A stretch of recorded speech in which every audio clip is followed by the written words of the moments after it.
Facility and Safety Awareness and Meeting Logistics Briefing. Thank you for attending tonight's board meeting. EWEB management subject matter experts are present in the room and virtually. The meeting is being streamed live and recorded. Please speak loudly and clearly so everyone can hear you. Public testimony is welcome. Sign-up forms are available. Visitor access is limited to the board meeting room and restrooms. Restrooms are located on the first floor exit through the right-hand door at the front of the room across the hallway. In the event of an emergency, such as a fire or security incident, all instructions given by staff and evacuation is required. Please calmly proceed to the nearest safety exit as identified and directed by staff and evacuate away from the building to the farthest points of the parking lots to allow clear and immediate access for first responders. That aside, then the first agenda item is the agenda check. Is there anybody that has any quick corrections or want to modify the agenda? If not, then items from board members and general manager. I will start with Mindy. Tim? Two things. First, we saw in the news, the University of Oregon is moving towards an electric boiler. They're saving $15 million for that. And so I'm just heartened to see that. I know that I had brought that up at a previous board meeting, and that was a concern of mine with their older system. So I'm glad to see that movement there. The second thing that I wanted to mention was seeing the EWEB booth at Pride this year was really great. I saw staff engaging with a lot of folks that were wandering around. And I know that that's probably not going to make it to this board level of that kind of engagement, but I just truly want to shout out the staff that were there. It looked like they were having a great time. So thanks. Thank you. Sonia? Nothing for me. John? Thank you. I just want to give a shout out to a staff member. I had a constituent that came to me at a 4th of July picnic and wanted to sing the praises of Amber Dry. She's in the distribution and engineering department. They had an issue where they had a pole that needed to be realigned, and they were going to put the pole like right in front of her house or something to that extent. Amber came out, looked at it, and figured out a fix that was amenable both to the utility and to them. And so she was just really happy with the way that our staff looked at problems and didn't just say, this is the one way we're going to fix it, that there's always other perspectives to look at. And I really appreciate that in all of our staff, being willing to look at things from different people's views and try and make the best of what is sometimes a difficult situation. So I just want to send a shout out to Amber and all the people in distribution engineering. Thank you. Thank you. I'll go. I've got several items. Number one, I noticed that our closest neighbor at Hayden was fined by DEQ for stormwater violation. And although I don't think it was a pollution issue, I just would wonder if you could give me just an email feedback to make sure that, because I know we share a system with them and they discharge right into the river right above our intake, I believe. And so, and it's an industrial, it's a mill, and they were fined. They did something wrong or they wouldn't have paid the fine. So if you could follow up on that. I just have enough information for the media. And then I was surprised to see that they did live fireworks up at Tokatee. I know that that's right up Mackenzie Bridge, right in the middle of the forest, and they did live fireworks up there on the holiday. And so that was surprising because knowing all the efforts we go to for fire prevention. And then lastly, I'd like to give a shout out to staff. We had an underground transformer blow up in my neighborhood again, but anyhow, they came out, they made safe. They had a guy there for 24 hours where they had the wire out. The crews got everything done. It was all on the weekend, and shout out to the electric crew that did it, because the flagging, everything, the pavement repair, everything was 100%. It was really good to know that that's our crew. So thank you very much. John. All right. Thank you, President Brown. A couple of items from my end. First of all, want to note that we're using a new platform tonight, Teams Town Hall, to host these public meetings. And tonight is its debut. Users may notice a few subtle differences through overall functionality. So should feel familiar, but if there's any issues, definitely share some feedback on the experience. Please contact the GM office if you have any issues or even just positive feedback for the new system. But just wanted to alert folks of the use of the new system if it was a surprise to you. A couple other items. I think we provided a list of the engagements that I had during this month. And of note, I was able to meet with Assistant City Manager Matt Rodriguez, the City Manager Jenny Hirayama, and then also with the Eugene Mayor, Knudsen. So those were important meetings from my end, just to introduce myself to city leadership and to make sure that we were beginning to, I think, sow the seeds of a better relationship moving forward. The mayor did mention that she's putting together kind of a concept around a team Eugene, and I told her I would be certainly excited about participating in that. So just wanted to share that with you. Couple other items of note. While I was in Boston last week at the APPA conference, ran into some folks from Fitch Rating, which were very complimentary of what we're doing here financially. I wanted to share that. In addition to the fact that we did issue some bonds. We had both utilities completed capital project borrowing in June. Market showed strong interest in EWEB name, and investor orders roughly 3 times the amount of supply. So the electric utility borrowed $113 million at a true interest rate of 4.4%. And the water utility borrowed $61 million at a true interest cost of 4.3%. So, really market conditions were favorable for refunding opportunities. We were able to take advantage of that. Prior to refunding, debt provided, the refunding of the debt provided $2.8 million in net present value savings to the electric utility and over $700,000 of net present value savings to the water utility. So just wanted to share that. Just another item of note is that if you see what's happening, and we're in pretty dry conditions, so drought conditions are moving pretty rapidly. If you look at the McKinsey, the base flows are naturally drought resistant due to volcanic geology that stores water for up to 7 years. But that said, as of June 18th, both intakes at Hayden Bridge remain operational. However, flows are within 1 inch of levels recorded at the peak of the 2015 drought. Because we have 2 intakes, intake 1 is more shallow, but intake 2 is a lot deeper, and we will retain operational flexibility if flows continue to decline. So just wanted to share that with the board, that we are beginning to see some, concerns around drought, and that will gain some media attention, but I feel like we're in pretty good position to withstand it. The only other thing will be there might be some curtailment. We may be subject to those curtailments, but they put municipal water supply at the top of the priority list. So while there may be some curtailment, we are hoping to see it at a minimal. And then the last thing is that City of Eugene increased their wastewater and stormwater user fees. Wastewater is about 5.5%, stormwater 5%. We mentioned that because that's on the EWEB bill, but EWEB rates are remaining the same for the rest of the year. So that's it from my end. Thanks. I did forget one thing, if I may. I noticed that you may have seen that MWMC, Metro Wastewater Management, is talking about serving Junction City and Crestwell. And in my opinion, if they do that, or if they go to that exploratory thing and they run lines right away from those communities into River Avenue to our facility, whether or not we as a regional water provider want to consider that, because of those communities have challenges with water supplies too. And so just planting that seed, nothing to go to put it on the agenda, but I'm just thinking if that's an idea, a thought that the majority of the commissioners wanted to explore, then it's coming up. It'll be years out, but it'll be an opportunity, because once they do that, there's a scale of economies. And so just planting that seed, because they're studying it now. So that's it. Anybody else have anything? If not, then the next agenda item is public input. Before I gavel it in, I'll give the preamble. Welcome to the public input session for this meeting. EWEB is a public non-for-profit organization whose charter is to deliver drinking water and electricity to our community. Although this forum is not used for an open back and forth dialogue, commissioners and staff value hearing diverse perspectives and receiving community input. Speakers are asked to keep their testimony relevant to EWEB business and request that everyone share their comments in a productive and respectful manner. Should speakers or audience members become disruptive, they may be muted and or removed from the meeting.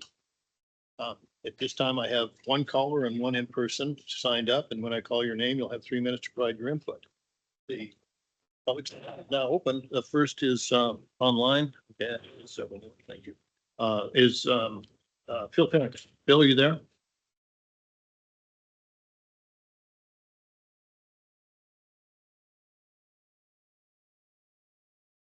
Bill? Can you check to see if he's? Mr. Farrington, as a reminder, you'll need to press *6 to unmute.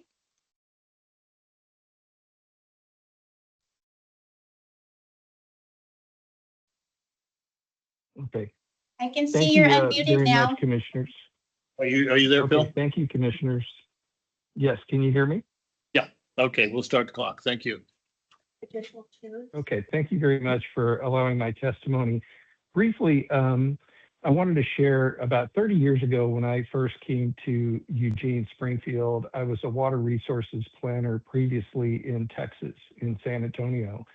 At the time, the city of San Antonio was the largest city in the country relying upon a single water source, very large and productive aquifer system.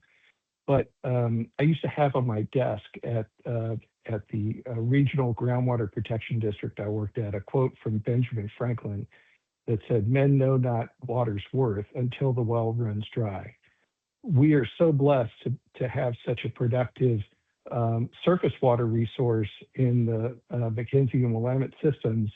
And I would just strongly encourage you to accept the recommendations of your staff for the Willamette treatment plant. Perfecting the water right that you have on the Willamette River and having a secondary source for water treatment beyond the Hayden Bridge Reservoir plant. I think it was on page 19 of your packet, the benefit cost comparison in table 3 that I thought was most telling. None of the options are without significant cost, including just retaining the existing plant and remaining a single source. I know you will hear if you do adopt the recommendation and move forward with perfection of that water right and creation of a second source, that you'll get a lot of complaints from people about the cost.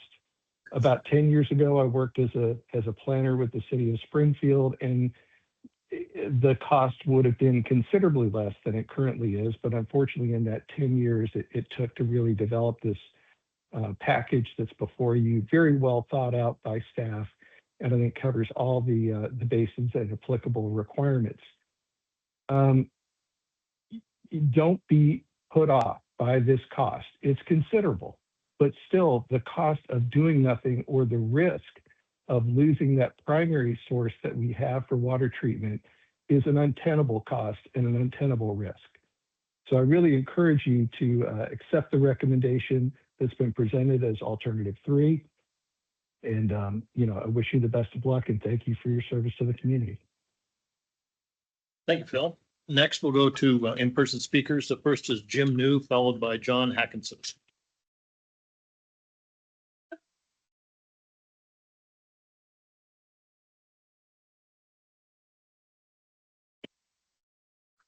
Good evening, commissioners. My name is Jim New. I live in Ward 7, and I'm a volunteer with 350 Eugene. After the commissioners and General Manager Hairston's accolades about the Smith Reservoir opening at the last meeting in July, we had to check out the Carmen Smith Reservoir recreation area this last week. We kayaked the Smith River Reservoir to the end of the lake campgrounds and enjoyed a lunch at the campground. The contractor did a magnificent job of craftsmanship on signage, picnic tables, and footbridges, and a very compostable restroom made of sustainable products. It was a magnificent day on the lake with osprey feeding on bull trout and the lake to ourselves practically. It is quite a treasure to have these facilities available to us within an hour-and-a-half drive of Eugene. Members of 350 recognized EWEB's commitment to providing a healthy, sustainable ecosystem. Thank you for these opportunities and all the staff's work and planning that went into this project. We look forward to meeting with General Manager Hairston soon. On another note, as you consider the Willamette River water intake tonight, consider this afternoon in a 3-to-1 vote, Lane County Commissioners made a motion to absolve a homeowner near Walterville who built several buildings totaling over 5,000 square feet without any county permits and within 100 feet of the McKenzie River high water mark. This sends several disturbing messages to residents who plan to build along our drinking water sources for Eugene. This despite testimony from regional habitat biologists with Oregon Department of Fish and Wildlife that the buildings were built within the Mackenzie River waterway and backwater channels. Thank you for your time. Thank you. John Hackinson followed by Janet Ayers. Good evening, commissioners, general manager, staff. I'm John Hawkinson. I live at 2595 Lincoln, adjacent to your College Hill Reservoir project, where I had the pleasure of meeting Laura Farthing, Claire Ray, Karen Kelly, and even John Harrison and many others who I've been uniformly impressed with throughout. As a result of meeting those folks and meeting Mike Sullivan, the former City of Eugene executive, I put two and two together and figured we might be able to do some good in terms of advocating for the Willamette treatment plant. So we coordinated with EWEB. They guided us all the way through, and we talked to several influencers in town, including Commissioner Brown, who spent time with us. I won't go into detail on that. I know you've got an array of data and analyses in front of you about this water treatment plant, so it's difficult to add anything new. However, I've got a couple of personal notes that I'll share. In January 2024, I happened to be in Springfield one night. I got out of my car, and within about 50 to 60 meters of me, a transformer blew up. This was at the height of the ice storm. 20 seconds later, another transformer blew up behind me. 20 seconds after that, another transformer blew up. So welcome to Springfield. What I didn't realize at the time was that their water utility and electric utility sub was back on its heels and was going to issue a boil water alert because they got nailed in the power to the water plant. So I was getting educated on the Willamette treatment plant. I called sub and asked them about this, and one of the people on their communications staff confirmed that 20,000 out of 32,000 households or clients got a boil water alert. It could have been far worse. Not only that, but Springfield got hit, as I'm sure a lot of you know, a lot harder than Eugene did. Although there are people in this room who I'm pretty sure lost power and maybe lost water during that ice storm. So I bring that up because it's potent, it's recent, and it's not hypothetical. We don't have to speculate about it. It actually happened. And so EWEB dodged a bullet. Springfield took a wound. My position is, just as the first caller said, the costs of doing nothing are going to be a pittance compared to, cost of doing nothing exceed the cost of taking action tonight and not letting costs get in your way of doing the right thing. So I appreciate your time and all your service. Thank you very much. Thank you very much. Next is Janet Ayers.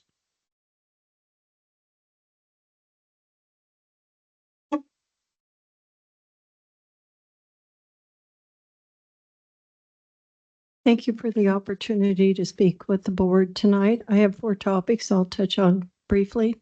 One, I tried several times to get a meet and greet with the new general manager straight from the bowels of BPA, Bonneville Power, I think, or one of those big corporate entities. I'd like to get a fundamental understanding, a flow chart, if you will, of how power gets from the ground to the consumer, and at each stage, who's paying for what. I would like to get a little an education how that flow chart occurs. I think all consumers should know this. Second thing I want to bring up, aside from several times trying to meet with the new general manager, and I'm quite serious about that. I'd like to meet with him in his office. Second point, stormwater. You're billing now for the city of Eugene. I made several visits this past week and got quite different views on why the stormwater piece of our EWEB bill does not go provide a narrative, a brief one. I'm sure IT can figure out a way to do that. So EWEB tells me it's the city that does not want to provide that narrative to the consumers. the ratepayers. And the city tells me it is EWEB. So I'm getting chase the tiger around the tree. I'd like to know the truth, and I'd like EWEB to be compliant and allowing our EWEB bill to include a narrative. Our stormwater bill, many of you probably don't know this, since 2023 has gone up 50%, 50%. And they purposely keep us from being informed because they like us fat and stupid. I don't like being that way, and I'm sure a lot of others don't either. We are intelligent people. We deserve, as a public utility, both through the city and EWEB, we are not just customers, we're actually EWEB. We are actually EWEB. So please correct that. The third one, conservation. Used to be, you could contact EWEB. There was several conservation programs anyone could tap into. I actually have acquired my 2 ductless heat pumps with a 0% interest loan. Very happy with them. When I called conservation, weatherization, I get no calls back. None. Zero. And yet our rates have increased significantly. And thank you. Thank you, Janet. Is there anybody else in the audience that would like to address the board? If not, then I will close the public hearing and I'll ask for comments from commissioners. Sonia? Well, thank you all for the input tonight. Really appreciate that people are paying attention to these really important topics. I know it's complicated and the packets are long, and it's really heartening to see that there are people that are digging into this just as much as we are.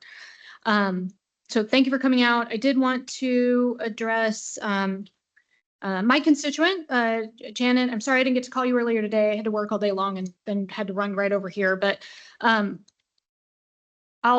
I will look into and have staff. I had contacted staff to reach out and talk to you about some of the other conservation and the other issue that you raised with me. So anyway, I appreciate everyone coming out. And and I did want to clarify, BPA is the Bonneville Power Administration. That's a part of the federal government.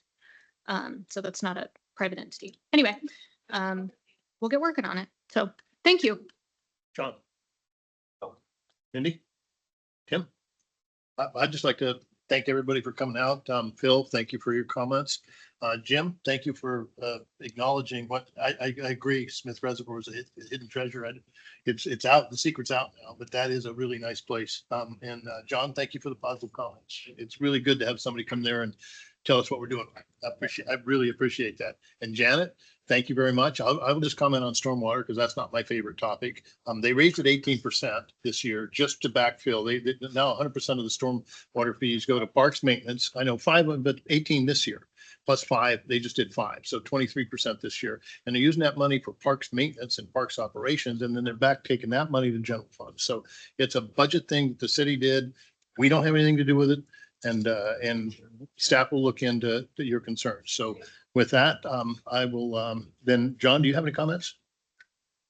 Yes, President Brown. Also just wanted to echo the thanks for the recognition of what's going on up at Carmen and the recreational center, and then also thank John for his positive remarks on the second treatment plant, and then also Janet. I'd be glad to spend a few moments talking to you. So we'll make that happen. All right. Thanks a lot. Thank you. And I was just testing staff to make sure that they were keeping track of me. I skipped correspondence. I apologize for running over you like that. So now General Manager Correspondence. That is an agenda item. All right. Thanks, President Brown. So just a couple items I wanted to cover. First of all, wanted to touch on the risk management effort. As you're aware, board policy SD 20 requires a periodic report on the status of enterprise risk management activities here at EWEB. Let me say first that I'm very impressed with the intent for strong governance that the board policy SD 20 establishes, reflecting, I think, EWEB's commitment to an enterprise-wide approach for risk management. Having strong governance background, I think it's very important to establish that. And And I think we've been, from what I've seen, it's been established really well here at EWEB. Just a couple of things in terms of the outcomes. The risk management program, I think, is really strong here because it's cross-functional. You can see that. The ERM coordinates the organizational risk management framework by identifying and assessing risk or existing risks and emerging risks, facilitating the development and implementation of risk treatment strategies and monitoring residual risk, and evaluating the effectiveness of mitigation efforts. The ongoing process helps ensure that organizational decisions are made within the context of our governance structure and are risk informed. As internal risk as well as external risk continue to, I think, evolve, EWEB has, adapted. I think our administrative process is to make sure that we're focused in on being able to mitigate risks that are presented to our strategy, as we try to implement that moving forward. Now, in particular this year, the current enterprise risk register included 121 identified risks across the categories of safety, operations, financial, workforce, strategic reputation, compliance, environmental, and technology. The 6 highest rated enterprise risks were natural disaster events, electric distribution interruption, compromised single water source, climate-driven fire risk, workforce disruptions and cyber attacks, and service disruption.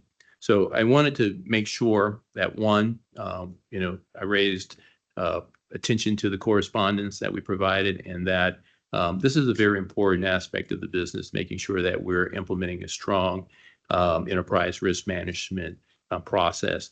And I think the outcomes are going to improve what we do here at EWEB. So just wanted to bring some focus to that.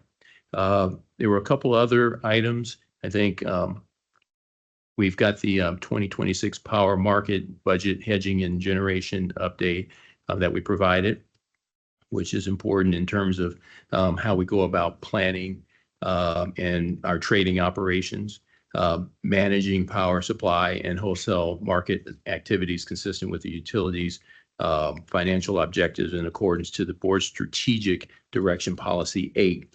So I think the kind of the bottom line here is that our energy positions are well within compliance limits established within SD8 and within procedures and strategies, including EWEB's 5-year hedging strategy, overseen by EWEB's Risk Management Committee.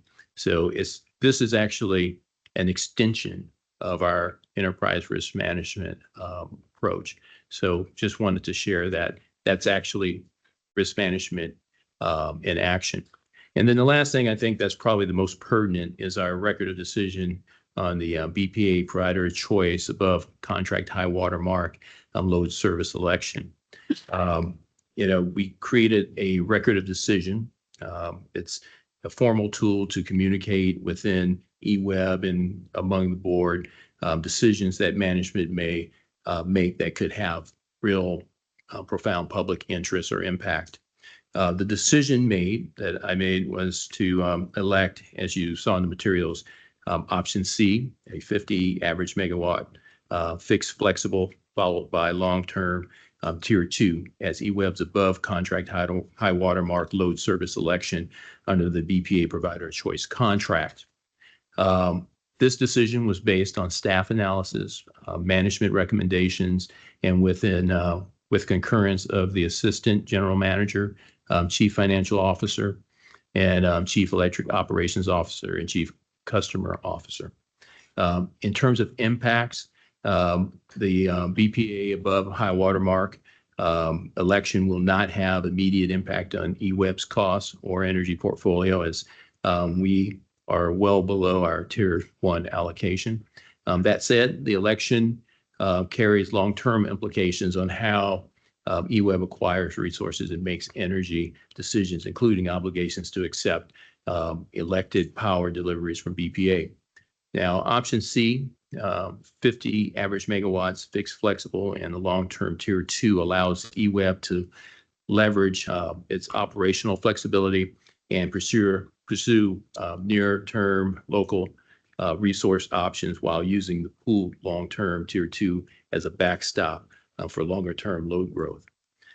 This option allows EWEB to mitigate individual risks associated with larger scale or unforeseen load growth and resource needs. And this option gives EWEB flexibility and control in how it meets state and regulatory compliance requirements while recognizing EWEB's unique role in the Eugene community. So just wanted to share for the record the decision as well as kind of the rationale behind it. So that concludes my comments on the correspondence. Thank you very much. Any comments before we go? John, you had a comment. Yeah, actually, I've got a couple. First, I'll start with the hedging. Thank you for the correspondence on our hedging program.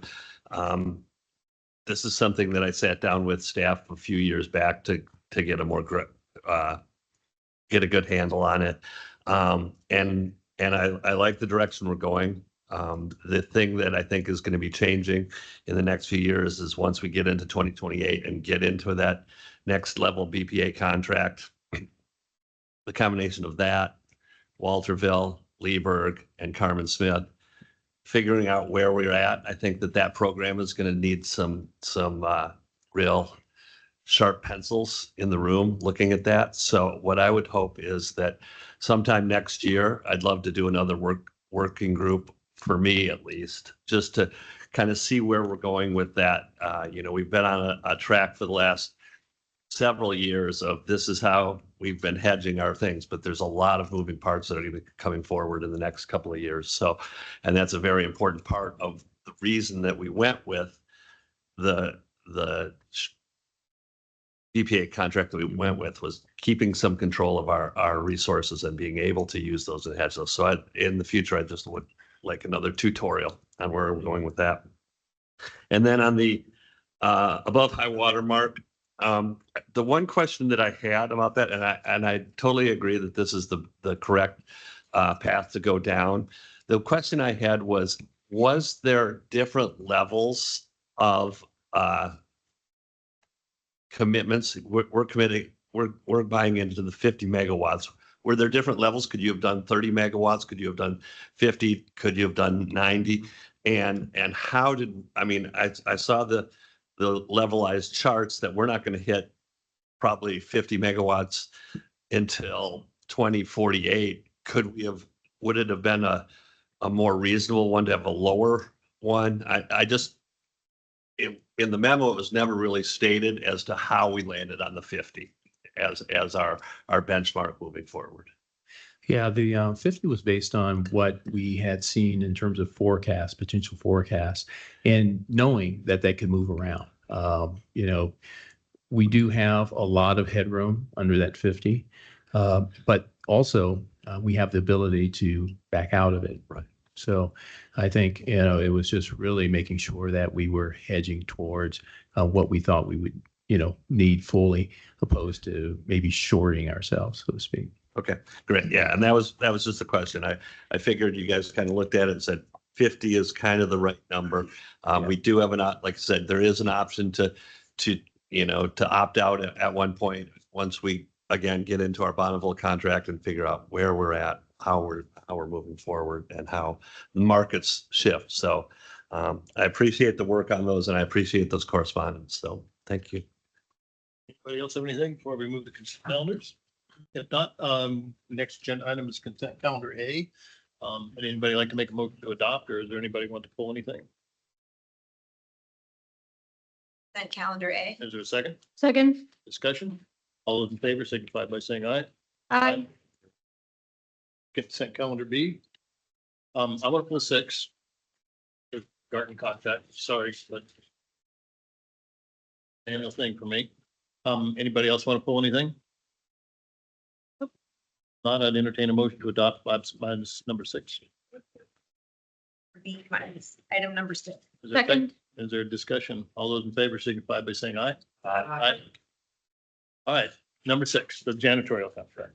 I appreciate your response, saying that we had 98,000 square feet here, and that's the entire facility, including truck repair and everything. And I'm not so sure we cleaned the truck repair floors and all that, but my math, I used 98,000 square feet here and 14 at Hayden, took like 112 plus or minus, and took our 460,000 a year, that's like 34 cents a square foot.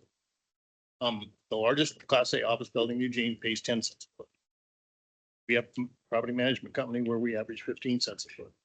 So the fact that we have to do this, and I look at 4J and I look at U of O and I look at the city of Eugene, they don't.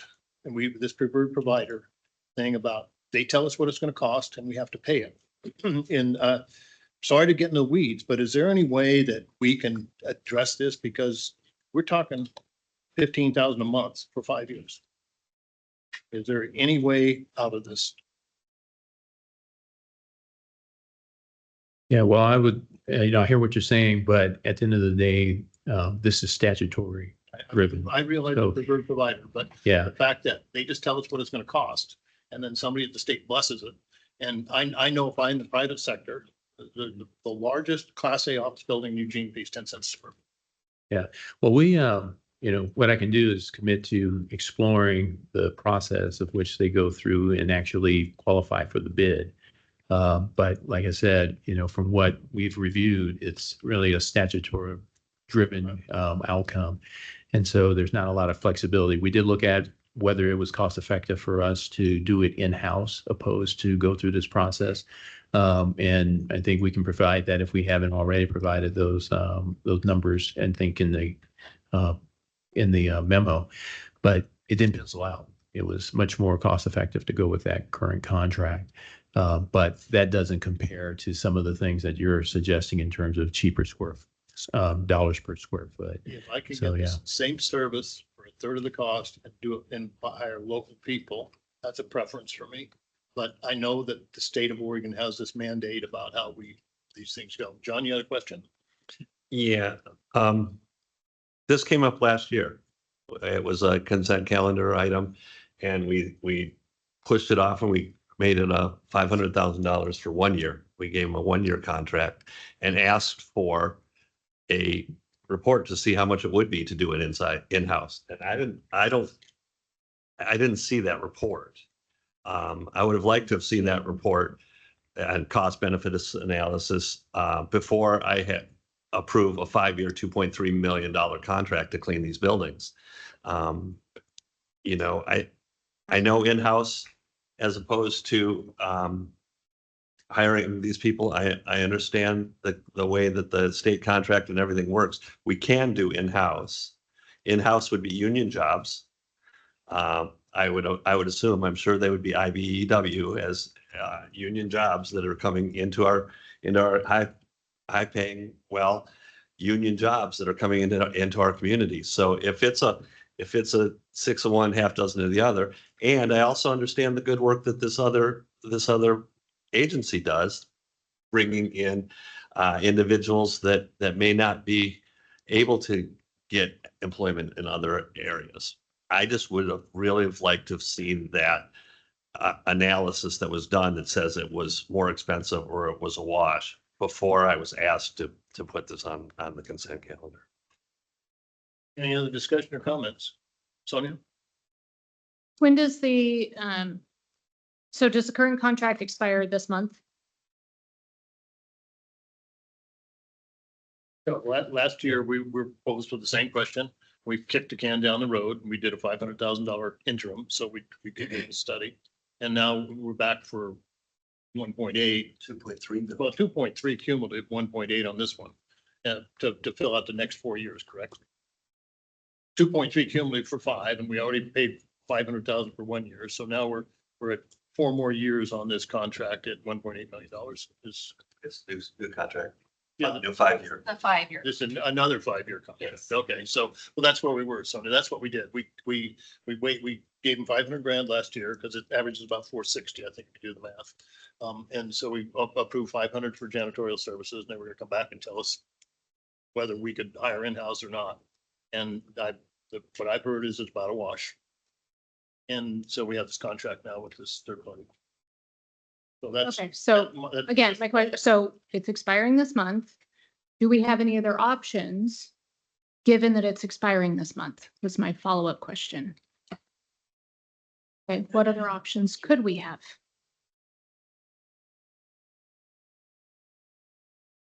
You have an option for, you could approve a shorter contract. Garden is and we could provide more information about how Garden was selected. They are one of the Oregon Forward contractors.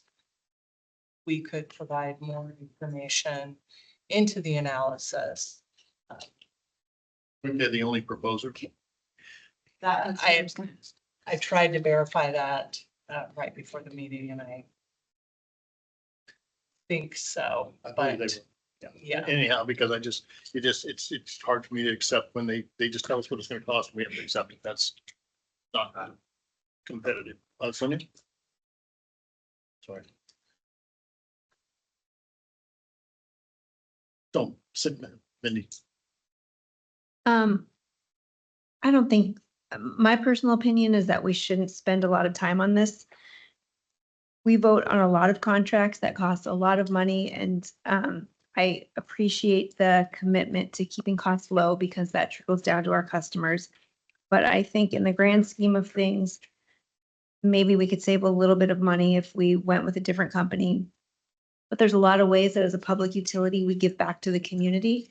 And I think supporting this organization that gives jobs to people with a variety of developmental disabilities is a worthy organization to provide these services for us. And I just think it's a pretty small issue compared to all the much bigger things that we're talking about. So that's just how I feel. Thank you, President. I'm going to agree with Commissioner Schlossberg. I think that this is, we're 2 minutes over on our consent calendars. This came up last month. We're hearing different conversations of, you've heard that it's going to be a wash and then you have not received a memo. And so I'm just confused as to what number may exist out there. But I think that ultimately we're making a decision on a good organization that's doing good things and helping people get employment that they otherwise would not. And I do think there is an unfair comparison from private market to current. That's typically true, I think, in a lot of our business as well, just the difference between private and public market. So I'm on board with moving forward with this as is and just moving on. Thanks. Fine. We're ready to call a question then. Somebody want to make a motion? Move to approve? Is there a second? Second. Discussion. All those in favor of approving the Garden item 6 on consent calendar B, raise your hand and say aye. Aye. Opposed? Aye. Passes 4-1. Thank you. Next agenda item is going to be water.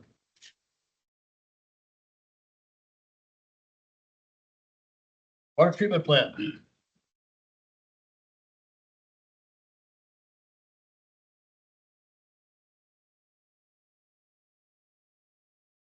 So while our team gets set up there, one of the things I wanted to mention to the board that kind of per the board's direction from October 21 work session, our staff have developed preliminary design alternatives for the Willamette treatment plant project and estimated the cost of the remaining single source if we were to remain single source.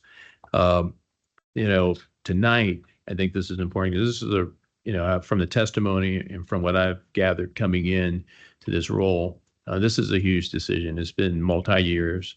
If it was a no-brainer, it would have been done years ago. There's a lot of things that we have to factor in, but I think the team has done a really good job at sharpening the pencil and setting up an opportunity for a decision tonight that will allow us to continue the momentum moving forward while considering some additional potential cost impacts and making sure that we're considering affordability along with resiliency as we kind of make this decision. So definitely want to make sure that the board understands that, what we're looking for tonight, I think, is direction on a preferred alternative and the contracting method.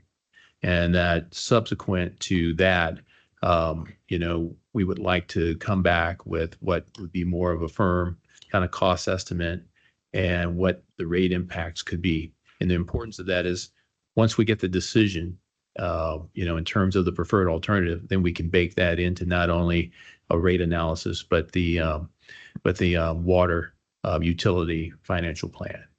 So just wanted to share that. Thank you. Good evening, President Brown, Commissioners, General Manager Hairston, and Assistant General Manager Hart. I'm Karen Kelly. I'm the Chief Operations Officer for the Water Utility. And with me tonight is Laura Farthing. She's our Principal Engineer in the Water Utility and also the Project Manager for the Willamette Treatment Plant.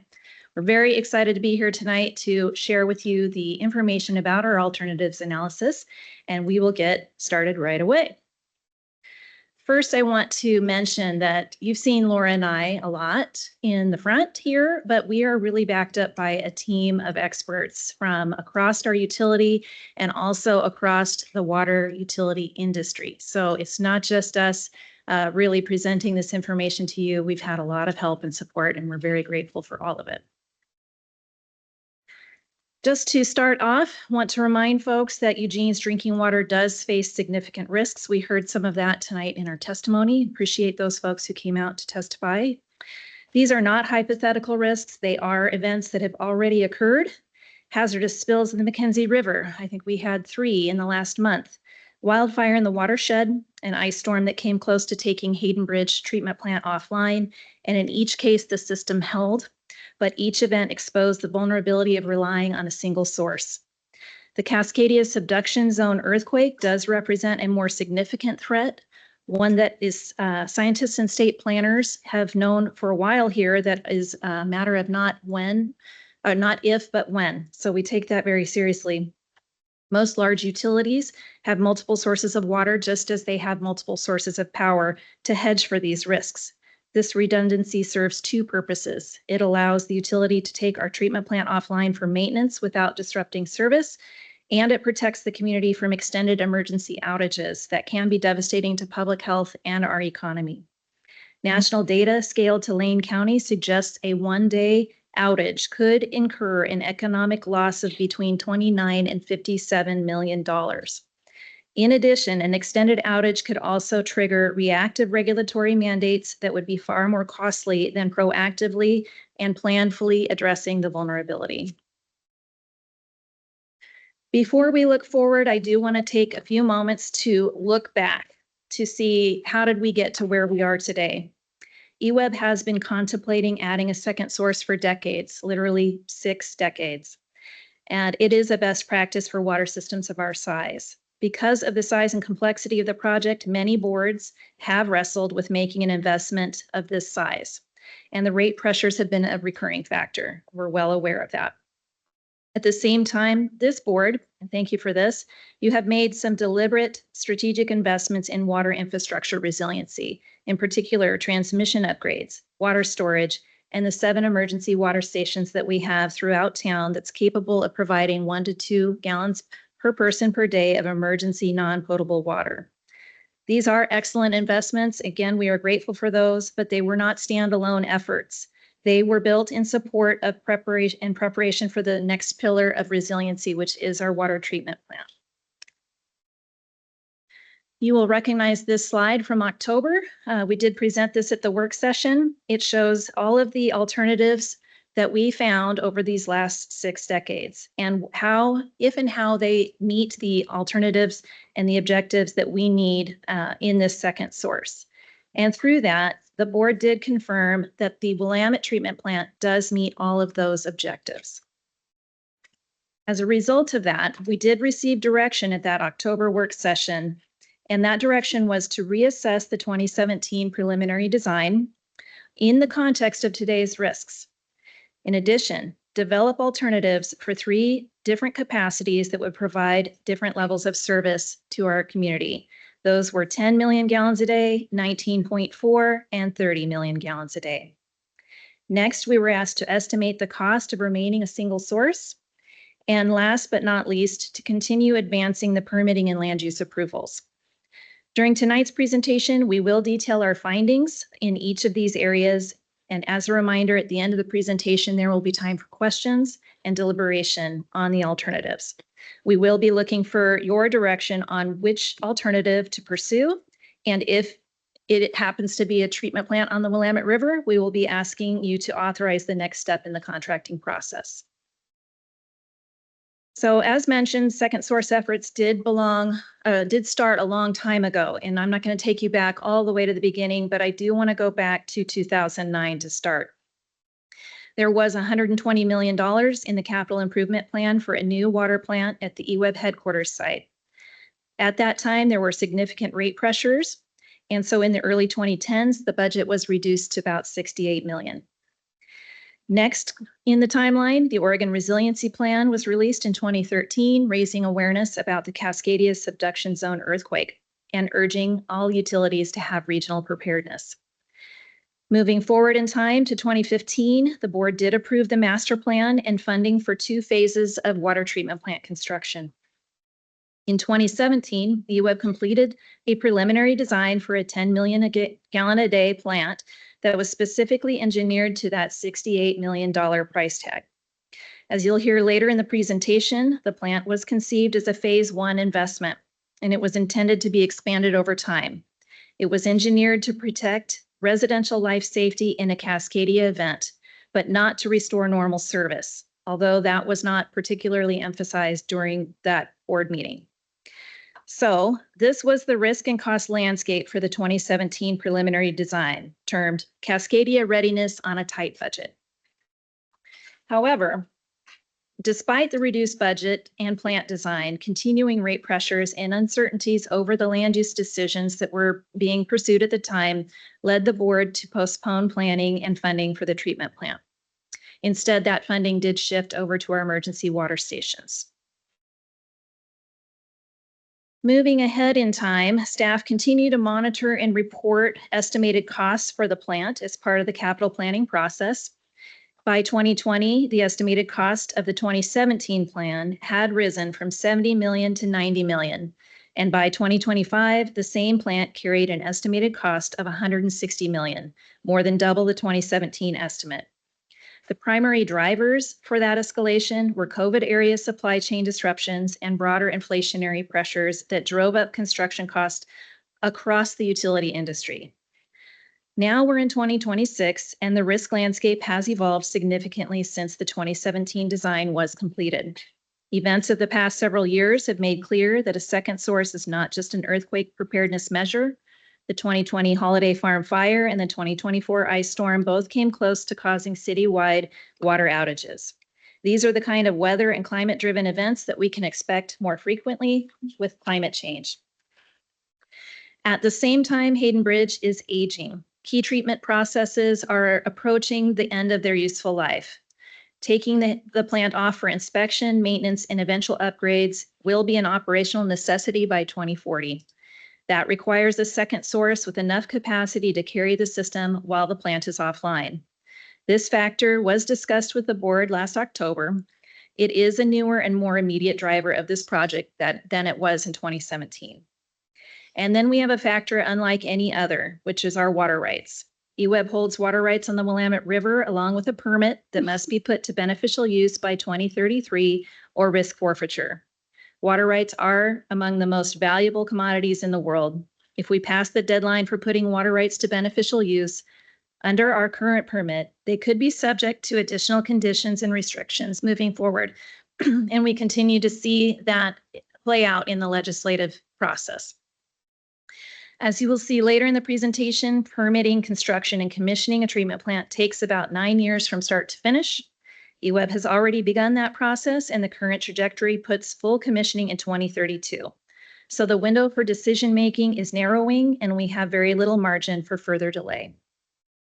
Now I'm going to let Laura give you the details on the analysis. Thanks, Karen. So we discussed the need and the risks surrounding the project. And then the question is, what actually is it? We're proposing to build a new water treatment plant on the Willamette River off of McVeigh Highway. It'll consist of a raw water intake, a treatment plant, water storage, and the transmission pipeline. The raw water intake and the transmission pipeline are being designed to provide 30 million gallons a day. They're hard to complete projects, so it's better to do that to the full build out now. And then the treatment plant will have a varying capacity, which is what we're going to talk about next. So you've heard us talk about 10 million gallons a day, 19.4 and 30 million gallons a day. But what does that really mean in the real world? This blue line on this graph represents what we produce at Hayden Bridge and pump into town. 10 million gallons a day, which is the purple line, that represents life safety. So that's residential indoor use only, so no industrial or commercial customers. It's what the 2017 plant was designed for after an earthquake, really just to keep people alive. At 19.4 MGD, that is our water right. That also allows us to take Hayden Bridge offline during the very lowest demand periods of the year. So think December, January, February times. That's represents our lowest demands indoor use, both for commercial, industrial, and residential uses. And 30 MGD corresponds with our projected average day demand. That capacity would allow us to take Hayden Bridge off for extended periods from about October until the end of April. It really depends on the weather and when demands start ramping up. So the first step we did is we did hire a consultant after we met with you in October, and we went through the 2017 treatment plant. We started with that to validate the cost that we brought to you. What we found was that was really an initial build plant with a limited capacity. So as Karen had mentioned, it had been value engineered to meet the budget target of 2017. What that means is that it had full water treatment capacity that would match Hayden Bridge's finished water quality plus meet our customer expectations to 2.5 million gallons a day. That plant would then be able to be ramped up to 10 million gallons a day in the event of like a catastrophic event, like an earthquake. What you didn't have was solids handling. So it had solids handling up to that 2.5 million gallons a day, but the assumption was when you had to ramp up to 10, that there would be opportunities to either pump and haul your solids or that you would be able to overflow directly to the river, which would likely be a permit violation. However, in a regional event, when you need the water, that would likely be forgiven. So we did validate those costs. They are $160 million, and this is the treatment plant that all previous cost estimates have been based on. But as we mentioned, with the new risk of Hayden Bridge continuing to age and needing to take that offline, we need to take that offline during the winter time. So the Willamette and the Mackenzie River have very similar composition on an everyday kind of water flowing basis, but during storm events, the Willamette does have greater swings in organic material and higher turbidity, which means that we need more treatment to handle the things that the river could bring at us. That 2017 plant didn't include ozone to a capacity that would allow us to treat for taste and odor in the wintertime or meet our customer expectations. And we needed additional solids handling. So I said that was undersized. So what we did is we looked at what would happen if we look at those three capacities and bring all of that treatment back so that we can provide high quality water to meet customer expectations throughout the entire year, including the winter time. So the first option is 10 MGD. Again, that is minimum life safety. We brought in mechanical dewatering to handle the solids problem. We don't actually have the land space available to build out a full lagoon system. This includes ozone for full taste and odor, and we did propose bringing one 7.5 million gallon storage tank for both chlorine contact time, which is required by the Oregon Health Authority, and for operational flexibility. So that allows us to pump into the system over a given period of time. The cost for that, the preliminary cost for that is $269 million. This does include a 30% contingency. So the same with 19.4, it has the same treatment process, but is scaled up. And I forgot to mention all three of these options include the backbone infrastructure to expand the treatment plant out to 30 million gallons a day. So those costs are baked into this to make that expansion relatively easy. This also includes 15 million gallons of storage that allows us to replace the operational functionality that Santa Clara is providing. And that has a preliminary cost estimate of $337 million. Again, this does have a 30% contingency included. And then we have the 30 MGD, which is the full build out.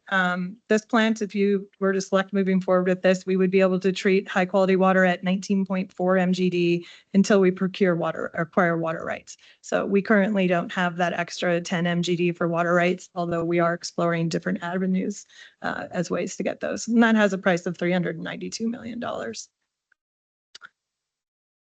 And then as we discussed, remaining a single source still comes with a lot of risks. So we do need to take our finished water storage reservoir offline for inspection. It's been continuously online for just about 25 years now.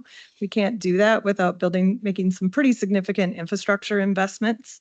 That would include having to rebuild our Santa Clara Reservoir. We estimate those costs to be $75 million. That site's on liquefiable soils, which would need to be mitigated, and then also requires a large pump station in order to pump back into town. And then we would need to invest in our water storage program, our base level storage program. Currently, that program was laid out assuming that there was a second source of water. That allowed us to have a lower storage capacity because we have that redundancy built in. But without that redundancy, we would need to bring our days of storage up to provide some extra flexibility. These numbers would bring us up to about 1.5 days of storage in our system. And then we would need a pump station bypass around the finished water reservoir to continue providing water into town. All said, these are very rough order of magnitude costs. They're very high level planning. We have not done detailed engineering studies on them yet. They all do have a very high contingency, but we are estimating that to be $235 million. However, that investment, we still remain a single source. So all of the risks that we just talked about at the beginning are still risks that exist. And we would then, under that scenario, we would not be utilizing our water rights by the date that they're extending, putting them at risk. So this is just a table comparing the cost. The 10 MGD, 19.4 and 30 all put our these all put our water rights to partial use except for alternative 5.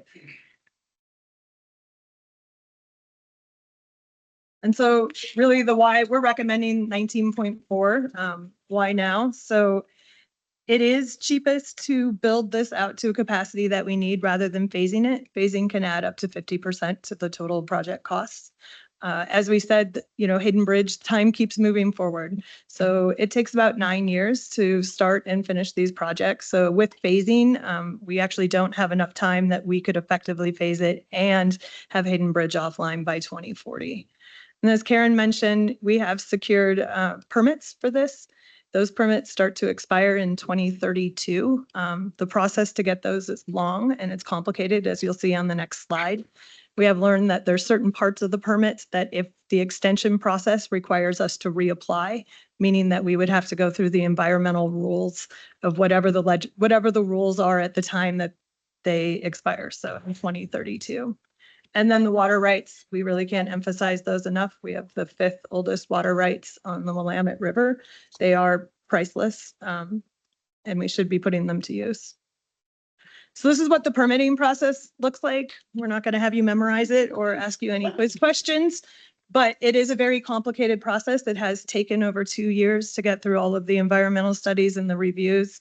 We have our DSL state permit has been issued.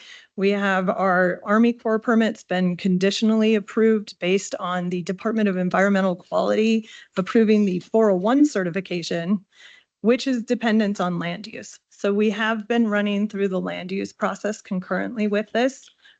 We are almost through the code and the development code and refinement plan amendments that were required in order to make our lot buildable.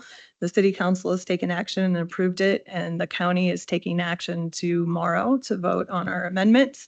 And then we're currently working on the process to get through the next step. So we anticipate that we'll have approval for those before the end of the year. So we'll have our permits in hand ready to go to construction. So as part of our land use, working with my partner, Claire Ray, we really did a lot of work doing outreach for our land use applications. We did have 25 comments and letters of support. None were in opposition. We've also been reaching out to different intergovernmental partners just to develop support for the project. And then we've started establishing relationships with neighbors across the river and homeowners and the businesses that'll be affected by construction. We also preemptively reached out to environmental groups to let them know that the public comment period for our permits was coming up and invited them to make comments on our application. We did not have any in opposition to this project. Next, in August, you will see a more tactical communication plan really to discuss the rates and how we're going to communicate that to the public. But in order to develop that, we really need to have a direction forward. So there is more to come on the communication front.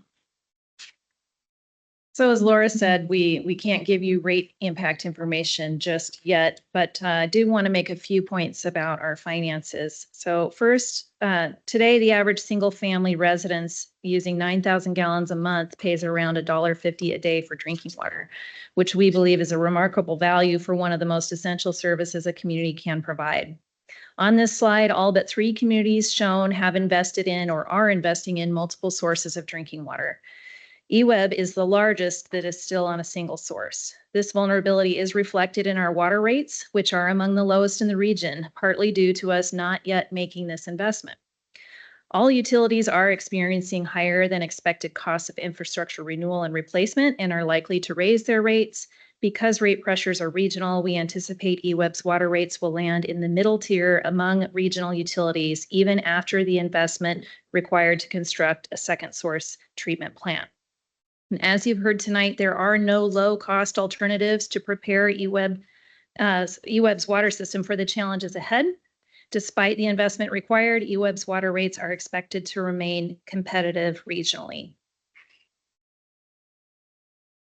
I'd also like to just talk briefly about some evaluating that we have done on funding options. So an investment of this scale is going to have significant rate implications to our customers. We know that.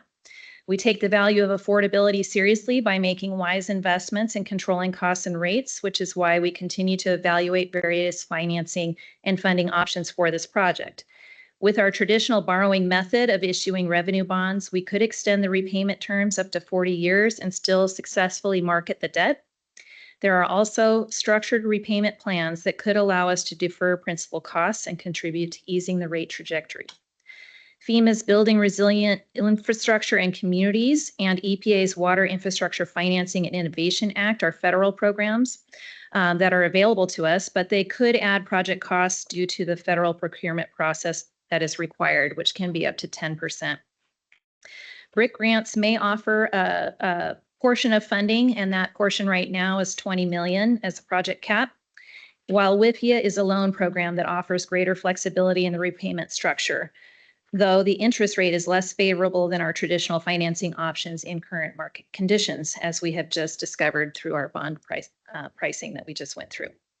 Last month, staff met with various state agencies through Business Oregon to better understand the grant and loan options available to us for this project, but unfortunately, EWEB does not qualify for most of the programs they represent. The one that they do represent that we do qualify for is the State Revolving Loan Fund with bipartisan infrastructure law funding. So we will continue to look at that, but at this point, still probably better for us to bond fund our project at this point in time. With further board direction on the project, the federal program applications will be more competitive with timing of the project, and we will be able to provide detailed rate projections based on the alternatives selected. So again, we look forward to your direction on that. We do know how important the rate impact is to our customers, and we do plan to come back next month with details on that and answer your questions at that point on the funding. Moving on to our contracting options. Last October, the board authorized us to develop the preliminary design alternatives that we presented tonight. Part of our cost control options do come from the contracting method that we select. And to move forward, we need your direction on the contracting method for the remainder of the project. The team evaluated 2 methods for project delivery. The first is design, bid, build. This involves creating final design documents, bidding the project, and awarding to the lowest responsible bidder. This is a common delivery method that we use routinely in the water department. Because of the size and complexity of the treatment plant, we also looked at the construction manager general contractor method.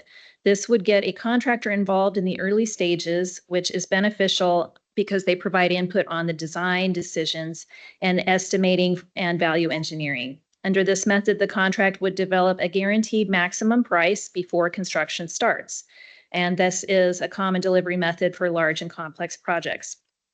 After reviewing the pros and cons for each method, staff do recommend using the CMGC method for the treatment plant because we believe it will result in the greatest competition among contractors and will give the team earlier cost certainty.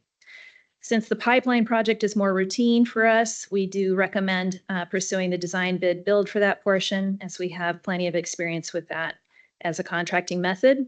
And then we'll continue to evaluate options for the raw water intake moving forward.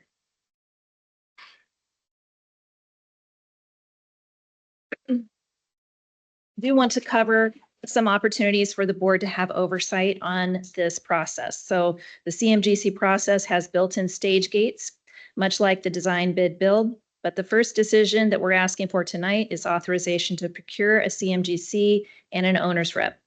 We would then bring that contract to you, likely at the end of this year, for review and approval. And with that would come the financing for the project in 2027. In the CMGC model, the board will receive updates on costs at key decision points, that 60 and 90% design milestones. The board would then be asked to approve the guaranteed maximum price, which would likely happen in late 27, early 28, before any construction begins. So there are multiple points in time in which the board can weigh in on this project. Nearing the end here, I want to just conclude here that there is significance in the board's direction tonight, if you haven't heard that already from both Laura and myself. Your selection of a preferred alternative will set a target for the engineering team. Will also inform the water master plan, which is critical for us in figuring out the next 20 years worth of work that we will do to keep this system running. Part of that is also to include a facilities plan in the out years of that 20-year period for Hayden Bridge to get finer point details on what is needed to keep Hayden Bridge running into the future. It also gives internal teams the information they need to develop the clear rate and communications plans. By selecting a contracting method, you're enabling the team to maintain momentum on the project, building off successful permitting and land use efforts that you heard about from Laura, and setting the framework for the successful delivery of the remainder of the project and getting greater certainty on the costs. So with that, we are going to hold on this and take your questions. Also, have time for deliberation, and we have lots of extra experts in the room. So if we can't answer your questions, I'm sure we can find someone who can. Thank you. I know that we got 31 minutes left on this agenda item, but I'm suspect we may have more questions than time. So we may look for an extension of time because this is probably one of the biggest decisions we'll make in a long time. So Sonia? Thank you. Well, I was here when we made the decision in 2017 to hold off, and over the last year or so, as we've looked at the costs escalate, few years, so as we've looked at the costs escalate, it has been one of the greatest regrets of my time on the board that we held off on that. However, I appreciate your presentation tonight because it actually enlightened me a little bit more about what was presented that night versus what's possible, and I think that this is a better plan. So I do appreciate having the option to look at the 19.4 that fully utilizes our water rights. I think we would have been in a situation if we had voted on that then of how do we perfect the rest of our water rights. That to me is absolutely critical. We have to perfect those water rights. I also read in the packet, please correct me if I misread this, but we asked for an extension in 2004 and never got a response. Others see this? Am I okay? There was a question that we asked earlier if we could get an extension because this still feels like a very tight timeline in order to hit when those are. But if that is the case and we asked for it and they never responded, still have not responded, either they lost our application or we have no chance of getting those extended. Either way, to me, that's an unacceptable outcome. We need to perfect our water rights and secure those. So I'm very comfortable supporting the 19.4 with all of the reservations. That is a lot of money. It's going to put great strain on our community. which I will never do lightly. And that's part of the reason why we held off in 2017, because we were trying to partner with our other community partners to see if we could get a combined treatment plant and at the same time make sure that we had some resiliency if the Cascadia subduction zone earthquake happened during that timeline while we were trying to create a better partnership. It's clear to me that that is not possible, and we need to do what we need to do for our citizens that we serve and our customers that we serve. So thank you. I'm very supportive of option 3. Thank you for your presentation and for this very thorough packet of information. You guys really laid out a compelling argument and gave a lot of supporting material. When I joined the board in 2019, there was a lot of work that was being done in the community about resiliency. I don't know if there was a grant or something that happened, but it was EWEB was part of it, the county, the city, the university. There was a lot of talk about how as a community we can become more resilient. And a lot of people in many of those presentations kept looking to EWEB and using EWEB as an example of an organization that was taking resiliency really, really seriously. And so I think that this is just an extension of that and how forward thinking that we are. I know that probably the biggest thing, the hardest thing is just the price tag associated with it.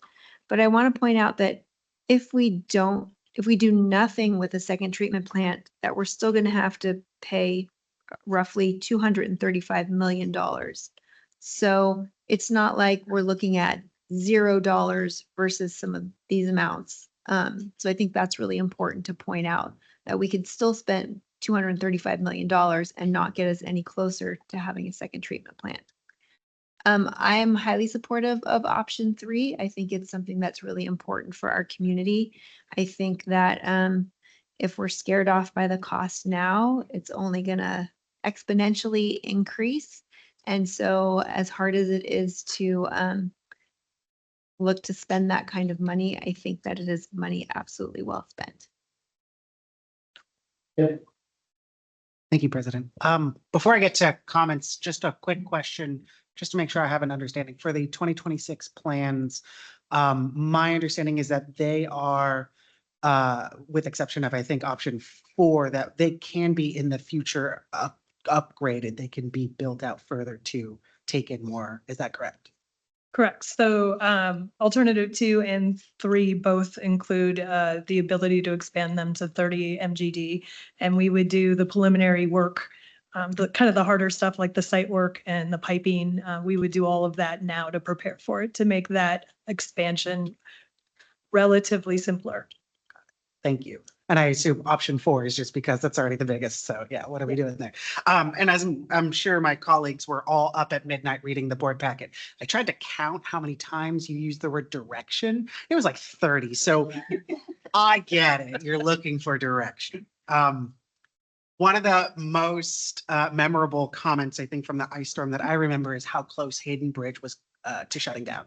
How close we were. I think it was within an hour or so, if memory serves. And so that's what's top of mind to me of what we're looking at and what resiliency truly is during an emergency, we have a redundancy, an opportunity to not just be kind of caught with our pants down, just to be direct and really support a community as best as we can. The 3 pillars that are critical to me are emergency resiliency, making sure that we're using our water rights, and then we're investing in ourselves. And I think that option 3 really does all 3 of those things. That we're being prudent with our money, and we're being prudent with our future. Some of the most expensive things right now for us right now are folks in the past that didn't do this long-term thinking or put in this much time and effort into future planning. And I just want to give you both your kudos, you and your team, for doing that work and putting in this much time and energy and effort to really thinking through every single part of this.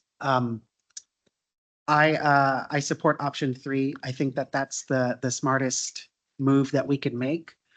My hope is that by giving direction and by us providing that it will also open up opportunities to find cost-saving measures like grants and other things that are available or could be available in the near future, so that we can start lowering that dollar amount. That's also a deep concern for me, but I think this is the direction I want to see us go. So thank you. Thank you.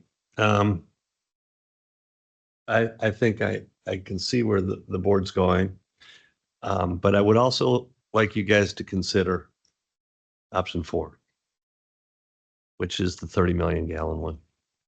And the reason that I want to consider that is for a couple of things that were brought up in the presentation. One was that back in 2009, it got put off because of rate pressure. It was at $120 million in 2009, and we put it off because of rate pressure. The other thing, Laura brought up the fact that phasing adds 50% to the cost of doing it. So if that were the case, the extra $55 million that is proposed there would jump to $110 million if we phased it. The fact that we couldn't take Hayden Bridge offline for an extended period of time gives me pause.